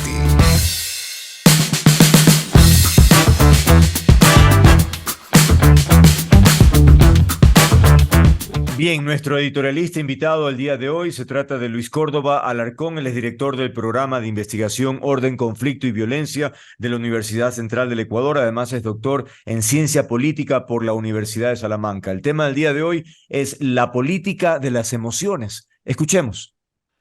Una nueva ola de disturbios en las calles de Francia acapara la atención mundial. La violencia que incendia la ciudad es un derroche de emocionalidad, de ira, de indignación, de bronca. Lo que hoy vemos en Francia, antes lo vimos en Chile, en Colombia o Ecuador. ¿Cómo entenderlo? Para Daniel Innerarity, la política de las emociones brinda algunas pistas. Las emociones tienen una gran importancia configurando el espacio público. La política se teje con discursos y sin emotividad ni retórica, las palabras y los silencios se vuelven planos y opacos. Como todo en la vida, sin un balance adecuado, las emociones pueden despolitizar. Como cuando la ira y el miedo alimentan políticas de odio y exterminio. pero no son nocivas por sí solas. Al contrario, son imprescindibles para configurar bienes públicos. Sin confianza en las instituciones no es posible acatar reglas democráticas por convicción. Y sin convicción vivimos una democracia sin demócratas. Si una causa política no transmite optimismo, no moviliza. Pero una opción política que hace de las emociones su única plataforma de lucha puede generar expectativas imposibles de cumplir. Racionalistas y tecnócratas han exiliado los sentimientos de la esfera pública hace mucho tiempo. Por eso desconocen la empatía y padecen una grave atrofia moral que tiende a naturalizarse. Algo de eso ocurrió en Galápagos días atrás.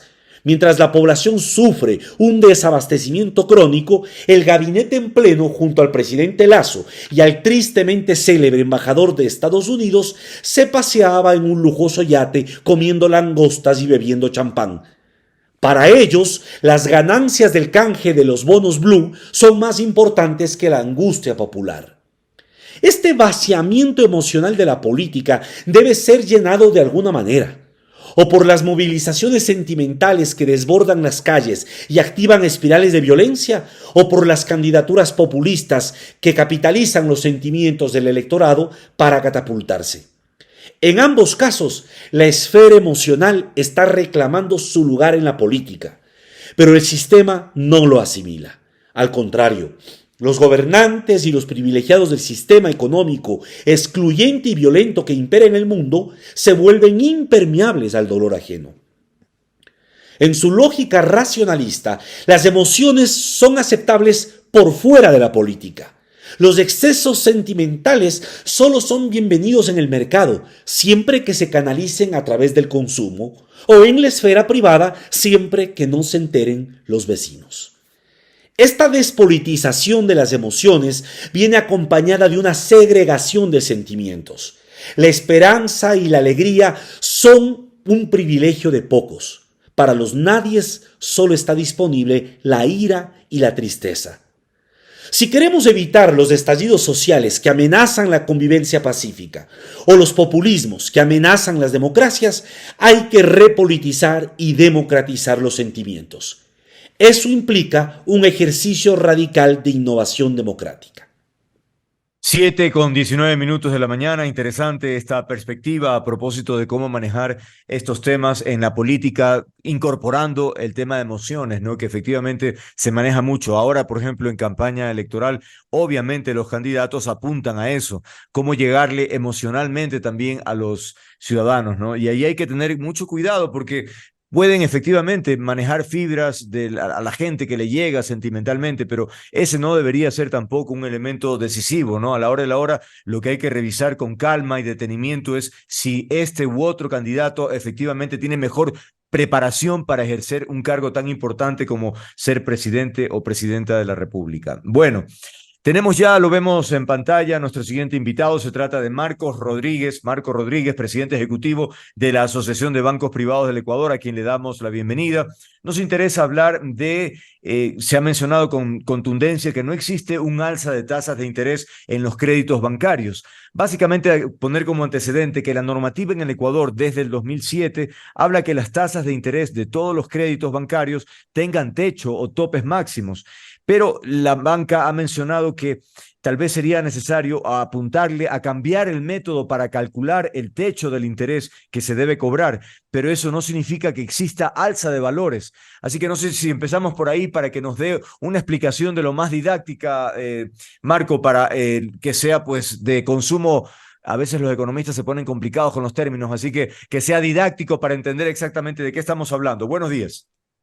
Andrés, muy buenos días, muchas gracias por el espacio y muy buenos días y gracias también a las personas que escuchan su programa. Gracias por la pregunta que me permite precisamente arrancar por lo más importante, como usted lo señala. La Junta Financiera, lo que ha hecho en los días recientes es modificar o establecer una metodología de cálculo de tasa de interés para dos segmentos, el segmento corporativo y el segmento empresarial.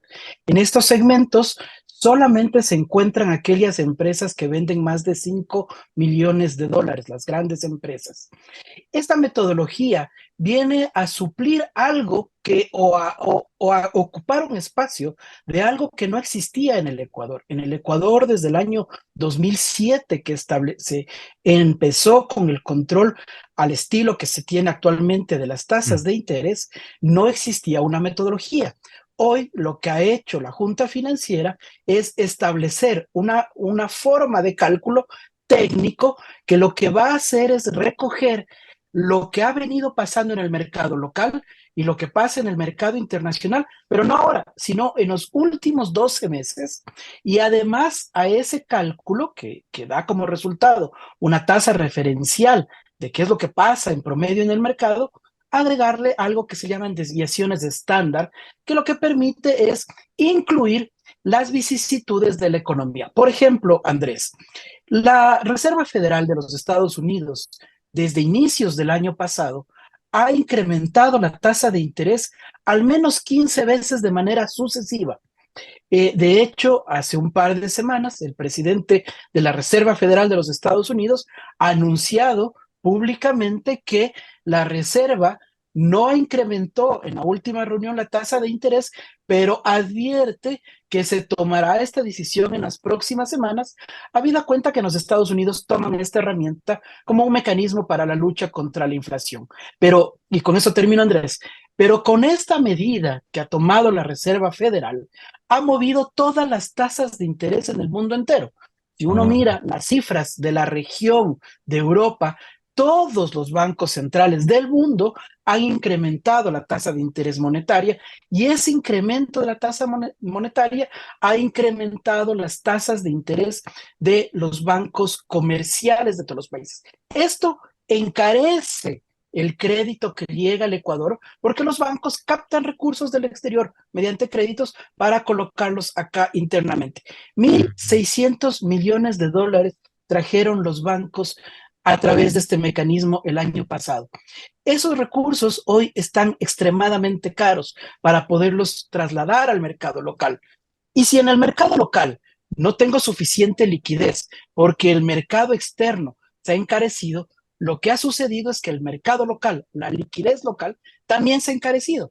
Hoy, estoy seguro, Andrés, usted debe haber mirado publicidad de cooperativas, de bancos, en un incremento sucesivo de la tasa pasiva que hoy ha llevado a que la tasa pasiva en promedio esté en 7.5%, la tasa referencial pasiva. Y eso implica que existen tasas pasivas mucho más altas que este monto. Y si se ha encarecido tanto el recurso de los depósitos, esto hoy la metodología va a permitir que el mercado vaya reflejándolo poco a poco. Usted decía entonces que se buscaba modificar la metodología en dos segmentos y decía uno para las grandes o las más grandes empresas. ¿Y el otro segmento cuál es? Ambos son, el uno es corporativo y el otro es empresarial. Las dos son grandes empresas. Okay. La una son empresas muy grandes que venden más de 5 millones y las otras son empresas grandes que venden más de $1 millón. Entonces, este es un impacto directo para la gente de a pie, porque de rato se dice, bueno, pueden ser cifras macros para las grandes empresas, pero también hay una incidencia directa para el ciudadano. Andrés, en esa parte yo quisiera abordarlo de la siguiente manera. Lo que venía pasando en estos dos segmentos de crédito es que se había restringido o ralentizado el otorgamiento de crédito. Para que usted tenga presente, si uno toma enero-mayo del 2023 contra enero-mayo del 2022, 5,000 clientes del sistema financiero no pudieron recibir crédito. Es decir, si comparamos estos 5 primeros meses del 2023 y 5 primeros meses del 2022, 5,000 clientes menos del sistema financiero pudieron acceder a crédito. 100,000 operaciones menos de crédito pudieron otorgarse. Sin embargo, el volumen del crédito creció un poco. ¿Qué implica esto, Andrés? Implica que la banca continúa prestando más crédito, pero ha tenido que comenzar a mirar cuáles son los clientes menos riesgosos y que generan en consecuencia menos posibilidades de impago y que me pueden encarecer la operación. ¿Cómo se refleja esto en la gente de a pie? Primero, las tasas de interés de consumo, microcrédito, vivienda, etcétera, no se han modificado para nada. No se han modificado. Estos dos segmentos de empresas que han tenido un incremento leve de tasa de interés, para que usted lo tenga presente, el incremento es del 0.7% en el segmento corporativo y 0.3% en el segmento comercial. Estos dos segmentos de empresa, esos 5,000 clientes que no habían podido recibir crédito, pero que el año pasado sí lo recibieron, ahora van a poder volver a recibir crédito, van a poder volver a invertir en capital de trabajo, van a poder mantener el empleo. Entonces, esto para las empresas que veían con dificultad el acceso a crédito se vuelve una oportunidad para poder reactivarse más eficaz y más rápidamente, Andrés. Ahora, esta situación externa de la cual no tenemos control, porque efectivamente proviene de lo que sucede en Estados Unidos, me pregunto, ralentiza, decía usted, toda la dinámica del país, es decir, hay una suerte de estancamiento. De hecho, hablábamos el otro día con un economista aquí en este programa y él hablaba de que estaba lejos eso de que el gobierno va a dejar los motores encendidos de la economía, porque hay una serie de problemas que más bien mantienen como un tanto estancada. En el tema de la banca, el movimiento en comparación con el 2019, por ejemplo, antes de la pandemia, ¿cómo está? ¿Estamos hablando de que más o menos se parece o todavía nos falta para lograr ese dinamismo? A ver, Andrés, yo creo que luego del periodo de pandemia, que fue la más grave crisis a la que se ha enfrentado el Ecuador y el mundo entero, Así es. se han dado muestras consistentes de recuperación de los segmentos económicos. No me voy a referir a eso porque no es el objeto de la pregunta suya. Me voy a referir a cómo se lee esto a través del sistema bancario. El crédito entre el 2022 y el 2023, el volumen total del crédito ha crecido en el 11.5%. Es decir, mantiene un ritmo de crecimiento porque existe demanda del crédito y las empresas, las personas naturales requieren este crédito. Y si uno mira ya desagregadamente, de hecho, los segmentos que más crecen en la demanda de crédito son aquellos créditos referidos específicamente a la producción, el segmento de microcrédito en donde están las personas naturales o las pequeñísimas empresas o el segmento productivo. Son los segmentos que crecen con un ritmo sostenido. El problema, Andrés, que se ha venido dando es que cada vez tengo que limitar la cantidad de clientes que acceden a ese crédito. Entonces, le presto a Andrés hoy y en 6 meses le vuelvo a prestar a Andrés en lugar de prestarle a Marco y a Andrés. Entonces, ese es un fenómeno que esperamos con la nueva metodología comience paulatinamente a corregirse. ¿Y los porcentajes de mora de esos créditos, Marco?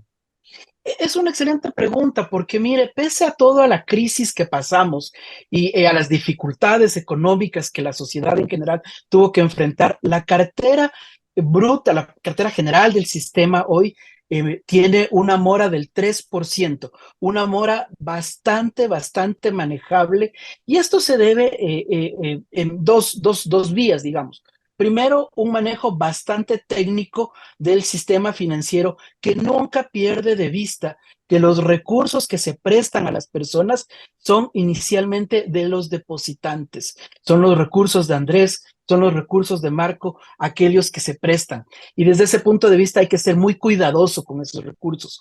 Entonces, esto ha permitido mantener controlada la mora. Y un segundo elemento alrededor de esto, y esto no hay que desconocerlo, son ciertas medidas normativas que se tomaron en el periodo de pandemia para poder mantener controlada esta mora a través de normas muy técnicas a las cuales no me quiero referir en detalle, pero que tenían que ver con el periodo o el tiempo en el cual se registra esta mora, el periodo o el tiempo en el cual la gente pasa a vencido en su crédito.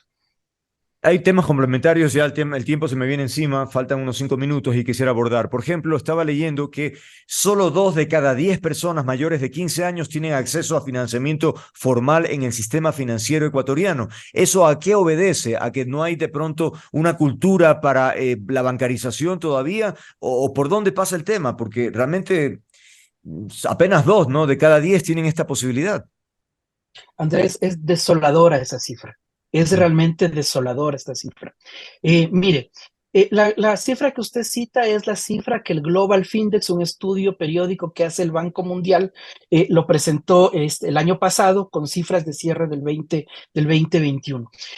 Por eso se llama Global Findex 21.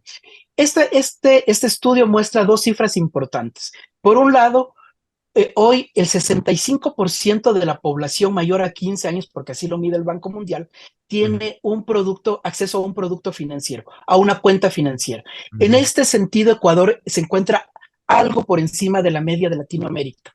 Los ecuatorianos en general hoy acudimos al sistema financiero. El problema está en donde usted lo toca, el otorgamiento de crédito. Las 8 personas de esas 10 que no están en el sistema financiero formal, hoy se están endeudando en el chulco, en la usura, siendo sometidos a la explotación y pagando, Andrés, ¿sabe cuánto de tasa de interés? 1.200%. Qué Es un locura. estudio que hizo el Equifax hace 1 año, hace 2 años, y encontró este dato, 1.200%. El sistema financiero, me refiero a la banca, a las Ujú, cooperativas, a las mutualistas, ujú. quisieran poder incluir a estas Claro. personas que hoy están pagando 1.200% en el chulco y en la usura e incluirlas en el sistema financiero para que reciban un crédito con una tasa controlada, amortizando su crédito, pero sobre todo construyendo un historial crediticio que les va a permitir en muy poco tiempo, las estadísticas dicen que en apenas 1 año y medio, acceder a mejores condiciones de crédito y formalizar su actividad. Andrés, allí hay mucho que trabajar. Primero, una mejor normativa. Es lo primero que tenemos que hacer, que propenda a la digitalización de la operación bancaria, de la operación financiera. Segundo, una modernización y una revisión integral de la metodología de tasas de interés. Hoy se ha solucionado en parte el problema de dos segmentos, corporativo y empresarial, pero la problemática del microcrédito, del consumo, de la vivienda sigue estando allí y hay que también abordarla con razones técnicas, fuera de prejuicios, pero hay que solucionarla porque no podemos permitir que 8 personas de cada 10 sigan siendo explotadas por la usura, pagando 1.200% de tasa de Claro. interés. No, es increíble la cifra que está mencionando usted, realmente una locura, como decía. Ahora, otro tema complementario que quería consultarle es el rol que tiene Asobanca cuando, por ejemplo, ocurre que una entidad dentro del gremio empieza a tener problemas recurrentes de servicio al público. Obviamente está la superintendencia de bancos, pero por eso me permito preguntarle, ¿la Asociación de Bancos sugiere, observa, le comenta, oye, mira las quejas que se están publicando? Porque hoy en redes sale permanentemente los problemas, ¿no? En cuanto hay una entidad en específico que presenta cada cierto tiempo problemas recurrentes sobre los servicios. Me pregunto, ¿Asobanca influye allí de alguna manera o no? Andrés, muchas gracias por la pregunta. Rapidito, un par de datos. Fíjese, un estudio de Felaban realizado el año pasado hizo en relación a las transacciones bancarias y a sazón de la digitalización. Encontró que la media en América Latina del incremento de las transacciones Mm, digitales bancarias, que es en donde se suelen focalizar este tipo de problemas que usted menciona, creció en América Latina en 60%. En el Ecuador creció en 164%. La banca pudo absorber la mayor demanda y el deseo de digitalizarse de sus clientes con mayor velocidad que la media de la región. ok. Actualmente, con cifras al 2021, en el Ecuador se hicieron 695 millones de transacciones. 695 millones de transacciones. En relación a ese número de transacciones que se realizaron en el 2021, se presentaron apenas 2.000 reclamos, Andrés. 695 millones y apenas 2.000 reclamos. Ciertamente 2.000 reclamos son 2.000 reclamos, que hay que darles atención y hay que solucionarlos. La banca viene haciendo esfuerzos importantísimos en varias puntas y en varios frentes. Primero, en un proceso rapidísimo de digitalización. Estoy seguro, Andrés, que usted en su teléfono tiene no solo una, tiene al menos dos aplicaciones de dos instituciones o de la misma institución que le permiten hoy hacer casi el 90% de sus transacciones a través del celular. Pero no solamente ha habido este proceso de digitalización, ha habido una altísima inversión en temas de ciberseguridad. Con certeza y con total firmeza, puedo decir con satisfacción que el sistema financiero ecuatoriano, a diferencia de lo que ha pasado lamentablemente, en varios países de la región, ha sido muy resiliente y no ha sufrido un ataque que cause perjuicio a sus clientes. ¿Existen casos focalizados? Por supuesto que sí, Andrés. En 695 millones de transacciones, que existan tan solo 2.000 transacciones que generaron algún problema, es algo creo que es un índice bastante manejable. Hay que trabajar, por supuesto que sí. La banca mantiene, la Asociación de Bancos mantiene un comité de seguridad bancaria que lo tenemos formado más de hace 20 años. Por supuesto, hace 20 años hablábamos todavía de delitos violentos. Hoy ya es un tema de ciberseguridad. Tenemos otro comité de innovación y de tecnología y en esos foros se discuten las mejores prácticas y cómo irlas implementando. Se continúa trabajando, Andrés, la superintendencia continúa haciendo su trabajo de supervisión y control y cada vez creo que aspiramos a que estos incidentes sean menores. Una sugerencia o reflexión que me permito compartir tiene que ver con que efectivamente se comprende lo que usted menciona, pero tal vez cuando ocurre esto, tener una predisposición para poder informar oportunamente o pedir disculpas oportunamente para que la gente sienta que efectivamente hay un interés, porque a ratos dicen, pero nos dan un mal servicio, pero ni siquiera nos toman en cuenta o no quieren dar una explicación. No sé si me explico, es decir, la parte emocional también es súper importante porque finalmente uno tiene un nexo con la entidad bancaria, ¿no? Porque durante tanto tiempo ya se establece una suerte de afecto, digamos, ¿no? Entonces uno pretende que haya una suerte, insisto, de reciprocidad en términos de atención al cliente, ¿no? Eso simplemente como una reflexión y el tiempo lamentablemente se nos ha venido encima. Quiero agradecerle a Marco Rodríguez, presidente ejecutivo de la Asociación de Bancos Privados del Ecuador, por su disponibilidad para estar en este espacio. Agradecerle, no sé si tiene algún comentario final, Marco. No, muchas gracias, Andrés, muchas gracias por el espacio. Me quedo con su comentario. Solamente cerrar ratificando que el sistema financiero, hoy por hoy, en un clima tan enrarecido en la sociedad en general, puede dar muestras claras de ser un sistema financiero sólido, líquido y solvente, lo cual nos genera confianza a usted, Andrés, y al público que le escucha, a mí, porque sabemos que nuestros depósitos están adecuadamente resguardados y eso es algo que debemos preservar todos. La importancia de un sistema financiero sólido es un bien público que todos debemos resguardar en todo momento. Hoy la banca es parte de la solución y es parte del proceso de reactivación de la economía en general. Bien, muchas gracias. Ha sido Marco Gracias a Rodríguez usted. en este espacio el día de hoy hablando sobre estos tópicos que a todos nos interesa, porque efectivamente la mayoría de los ecuatorianos tenemos efectivamente vinculación con con los bancos en general, el sistema financiero. 7:40 de la mañana, continuamos, amigas, amigos, de inmediato. Nos interesa abordar una temática largamente tratada realmente, porque ha sido en capítulos, ha sido una novela permanente, con momentos emotivos, de intensos, de frustración, decepción, es decir, todos los elementos que conforman una trama media siniestra, tienen que ver con el Consejo de Participación Ciudadana y los procesos de selección o designación de autoridades de control. Y ahora me refiero al Contralor General del Estado. Y tomo un poco la idea o el titular que mostraba justamente la Fundación Ciudadanía y Desarrollo a propósito de que estamos frente al quinto intento para el concurso de Contralor. Hemos invitado justamente al director ejecutivo de esta fundación, el abogado Mauricio Alarcón, para hablar sobre el particular. Mauricio, gracias, bienvenido. ¿Qué expectativa tenemos de frente a este nuevo intento? La comisión seleccionadora pues está conformada, entiendo, y entonces, ¿qué viene a continuación? Andrés, buen día. Un gusto saludarte a ti y a nuestra audiencia.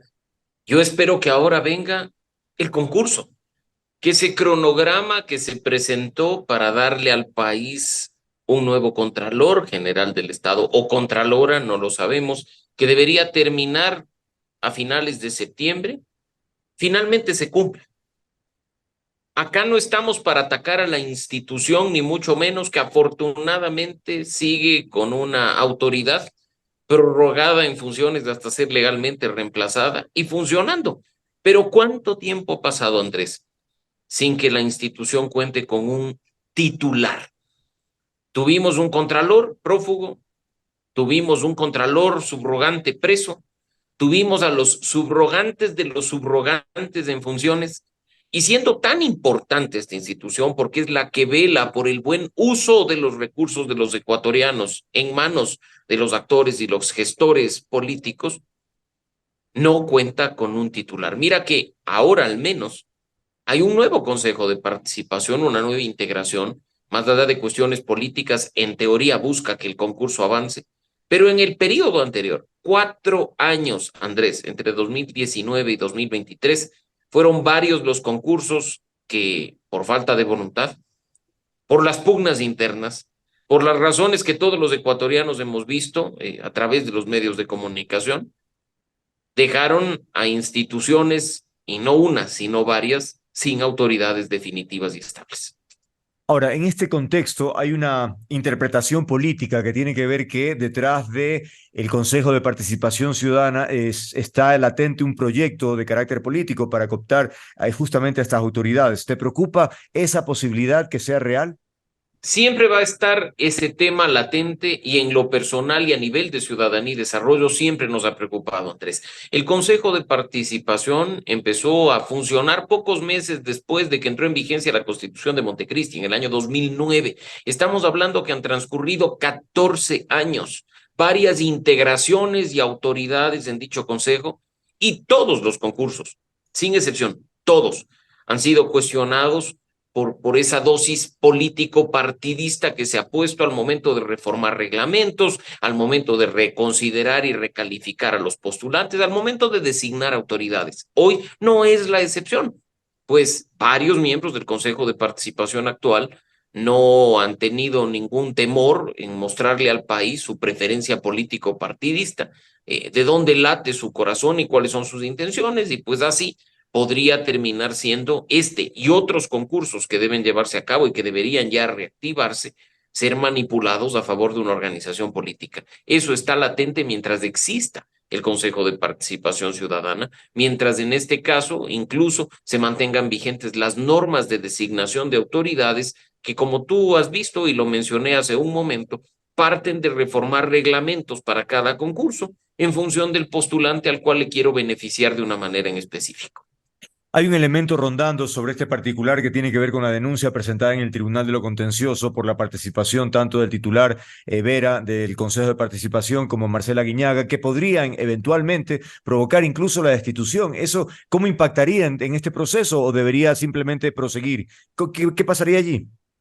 No debería impactar en lo absoluto, Andrés. No nos olvidemos que estos concursos se llevan a cabo a través de comisiones ciudadanas de selección y mientras la comisión esté integrada, tenga normas y tenga postulantes, tiene que avanzar a las siguientes etapas. Algo importante de esta decisión que se ha tomado de reactivar el proceso por enésima vez es que ya se tiene postulantes. Esos más de 100 ciudadanos que metieron carpeta para ser considerados para la Contraloría General del Estado, avanzarán en las distintas etapas, terminarán siendo finalistas y de entre ellos terminará siendo además escogido el nuevo Contralor o la nueva Contralora General del Estado. Si uno de los 7 miembros del Consejo de Participación, por alguna razón, tiene que salir de la institución, renuncia, destitución, cualquier forma en la que pueda apartarse del cargo, no nos olvidemos que hay suplentes y que además es uno de 7 y que además hay una comisión ciudadana encargada del proceso. Así es que esa eventual salida o ese eventual proceso que hoy se encuentra en manos del Tribunal Contencioso Electoral no debería afectar en lo absoluto lo relativo a los concursos públicos. Ya estamos atrasados un poco en el cronograma porque entre el 29 y 30 de junio debía ya convocarse, la comisión debía solicitar al Pleno del Consejo para que convoque a este escrutinio público e impugnación ciudadana, que es un paso importantísimo, ¿no? Y no solo, insisto, Andrés, en este concurso. Es importante, por supuesto, la designación de Contralor, pero no nos olvidemos que el país no cuenta con un defensor público nacional, general, de manera estable. Seguimos con un defensor encargado. Tampoco cuenta con un defensor del pueblo, titular permanente, también está encargado. No se ha renovado ni el Consejo Nacional Electoral ni el Tribunal Contencioso Electoral de manera parcial. Y pues así son varias las deudas de esta institución con el país y con los ecuatorianos. Ojalá, de nuevo, los cronogramas estén ahí para ser respetados, no para ser burlados. Ojalá las normas estén ahí para ser aplicadas, no para ser reformadas a conveniencia. Y sobre todo, que a pesar de que ya durante 14 años, insisto, se ha presentado al país concursos manipulados y designaciones a dedo, esta sea más bien una oportunidad para demostrar que se puede hacer las cosas de manera distinta. Ojalá ese Consejo de Participación Ciudadana, esas comisiones ciudadanas de selección, nos tapen la boca a quienes somos sus críticos y le den al país autoridades de calidad, con méritos suficientes, con experiencia suficiente, pero sobre todo con integridad y con ética en el ejercicio del cargo. De cara al futuro, Mauricio, me pregunto, ¿cuál es la salida para el Consejo de Participación Ciudadana? Porque sabemos hay una tendencia en el sentido de decir que no es una entidad eficiente, ni apunta, ni ha logrado los objetivos que se ha planteado de ser ciudadana y por lo tanto no se justifica su existencia. ¿Cuál sería la ruta para seguir en esa línea?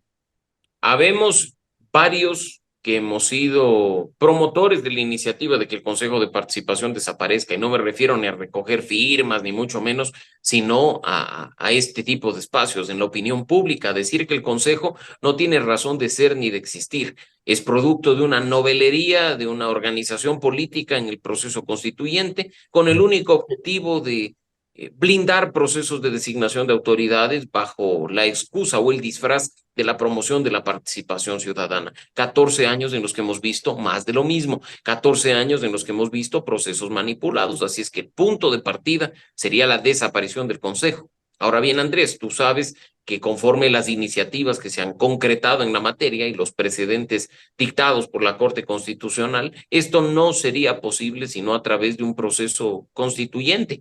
Se intentó, mediante la reforma a la Constitución, quitarle ciertas atribuciones. Incluso en el último referendo y consulta popular promovido por el hasta hoy presidente Guillermo Lasso, se buscó también modificar los procesos de designación de autoridades sin éxito. Así es que experimentos hay muchos, pero lo cierto es que en cuanto a designación de autoridades, lo óptimo es transparentarlos. Si hay actores políticos, si se los va a designar a través de un cruce de 2 o de 3 funciones del Estado, ejecutivo, legislativo, judicial, que se lo haga, pero sobre todo con transparencia, con publicidad, con participación real y efectiva de la ciudadanía en lo que implique el escrutinio público. No importa quién lidere el proceso cuando las normas son claras, no importa quién lidere el proceso cuando las normas son respetadas. Pero si tenemos una institución que no hace ninguna de las dos cosas, en definitiva ya sabemos las consecuencias. Y una institución que más bien, más allá de los concursos, que debería ser su interés primordial, tiene entre ceja y ceja, por ejemplo, a la fiscal general del Estado. Y vemos que efectivamente se insiste en una denuncia a propósito de tráfico de influencias, el tema de la tesis. Y me pregunto si esa debería ser su prioridad. De ninguna manera, Andrés. En la Constitución está claro que el Consejo de Participación Ciudadana tiene que promover la participación ciudadana y el control social de los ecuatorianos, tiene que liderar procesos de designación de autoridades y no estar perdiendo el tiempo con cuestiones que no corresponden. Si un miembro del Consejo quiere llevar a cabo acciones a título personal contra la fiscal, que lo haga, pero que no utilice recursos públicos que nos pertenecen a todos los ecuatorianos en temas que no forman parte de sus competencias constitucionales. Esa pérdida de tiempo nos está pasando factura. De nuevo, se está distrayendo el objetivo principal de la institución, se están distrayendo sus competencias y sus atribuciones constitucionales por seguir a una autoridad que probablemente les es incómoda. Y acá no se trata de defender a la fiscal, ni mucho menos, sino a defender la independencia entre instituciones, la autonomía de otras instituciones, según lo que dice la Constitución, y pues que cada cual haga su trabajo. Otro elemento complementario de este tema tiene que ver, y que la política evidentemente está allí, este episodio a propósito del edificio del Consejo de Participación, que se decía pues tenían que salir, pero finalmente se llega a un acuerdo y uno dice, pero ¿cuáles fueron los términos de ese acuerdo para que finalmente se mantenga nuevamente y toda la historia con decreto de por medio? Además, es que uno dice, bueno, si hubiera sido una opinión, estoy pensando en quitarle el edificio, ok, pero no, hay una decisión a través de decreto ejecutivo y sin embargo se recula. ¿Cómo interpretas eso? Me preocupa, Andrés, porque además la decisión no es personal de Guillermo Lasso en contra del Consejo de Participación, emana de una disposición normativa. Es una ley vigente la que manda esa recuperación de bienes que le pertenecen al Banco Central. ¿Cuáles son los términos de la negociación? ¿Cuáles son los términos de la permanencia temporal del Consejo de Participación Ciudadana en estas instituciones, en estas instalaciones físicas? No lo sabemos y de nuevo hay que recurrir a la importancia de la transparencia, porque no estamos hablando pues de un edificio privado en el que poco o nada los ecuatorianos debería importarnos lo que se haga, Claro. sino bienes públicos, bienes que nos pertenecen a todos. Tu dinero, el mío y el de nuestra audiencia, Andrés, se utiliza para mantener esas instalaciones. Por lo tanto, es deber de las autoridades rendir cuentas y contarnos qué, por qué, cómo, cuánto nos cuesta y demás aspectos de este tipo de acuerdos que parecerían ser políticos y no técnicos, parecerían ser además decisiones personales no basadas en la ley, con las consecuencias que ya todos conocemos. Y ya que estamos hablando de eso, sigamos en la línea de transparencia y la comunicación. ¿Cómo observas? Ya me separo un tanto del tema, pero es que me interesa tu opinión a propósito de la comunicación. Hemos hecho algunos esfuerzos para, por ejemplo, tener a la titular de la Secretaría de Comunicación, pero vaya que no es su fuerte la comunicación, parecería, porque es que no se le escucha, ¿no? Entonces, realmente me pregunto, ¿comunicas asertivamente el gobierno sobre lo que quiere, sobre lo que es la política? En fin, no sé. Andrés, los funcionarios públicos, las autoridades, tienen que rendir cuentas de manera permanente a la ciudadanía. Y los medios de comunicación y espacios como este son un canal adecuado para hacerlo. Hacerlo, claro. Hay que recordar también que las autoridades, cuando lo son, no deben actuar a título personal, pues están cediendo parte de su vida particular, de su individualidad, para ponerla al servicio del país.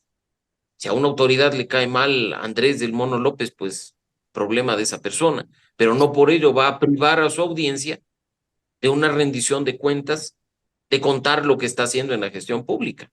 Ese es un grave error que se repite en todos los gobiernos sin excepción. Creer que solo hay que ocupar los medios de comunicación para los periodistas que a uno le botan flores o que son amigos o que son aliados o que son de la tendencia.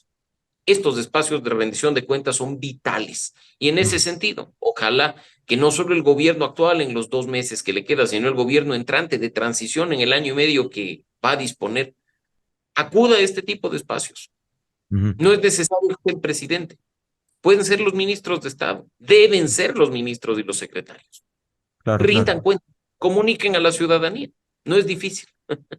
Pregunta final y retomo el tema del Consejo de Participación Ciudadana porque se me escapaba un tema que tiene que ver ya con el sistema de calificación, porque siempre está este segmento de subjetividad a propósito de que de pronto tiene una nota, pero por arte de magia aparece con otra y mucho mejor.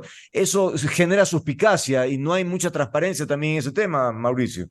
Lo importante, Andrés, es que en este tipo de concursos, y vamos a referirnos al del Contralor en particular, entregue a la ciudadanía toda la información disponible de los postulantes, que las hojas de vida sean públicas, que sean de fácil acceso, que tú puedas entrar a la web del Consejo de Participación Ciudadana, a la sección de concurso de Contralor y ver quiénes son los más de 100 postulantes que están en carrera por el cargo, descargar sus hojas de vida, ver cuáles son los respaldos, incluso no por un tema de calificación, sino para ver si efectivamente lo que consta en esas carpetas es verdad.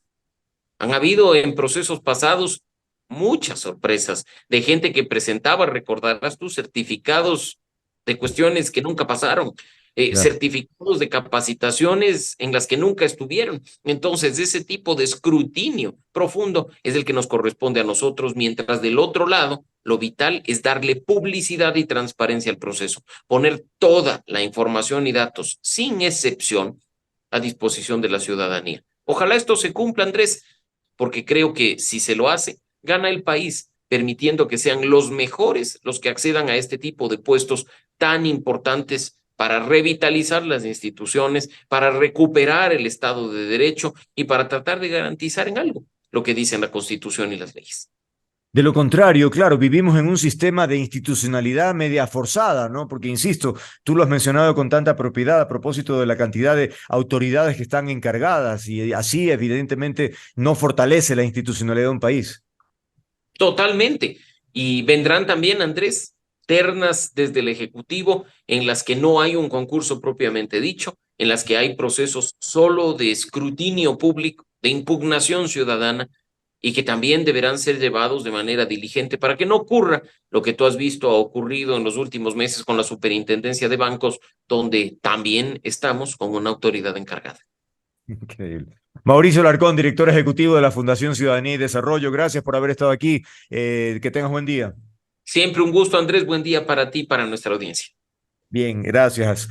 Efectivamente, qué importantes son estas reflexiones para tener claramente cuáles son los roles, en este caso del Consejo de Participación Ciudadana, porque a veces parece perder la ruta, ¿no? Que tiene que ser efectivamente el tema de los concursos, llevarlos adelante y finalmente darle a la población eso, gente capacitada que haya demostrado trayectoria, publicaciones, en fin, y que tengan las mejores notas para que el país se fortalezca con el aporte de esos ciudadanos. Pero vemos que están enfrascados en temas políticos y evidentemente eso distrae su origen inicial, ¿no? En fin, ya veremos sin duda cómo marcha este tema. Por ahora, cuando son las 7:58 de la mañana, es tiempo de despedir, pero recuerden, me encanta lo que hago.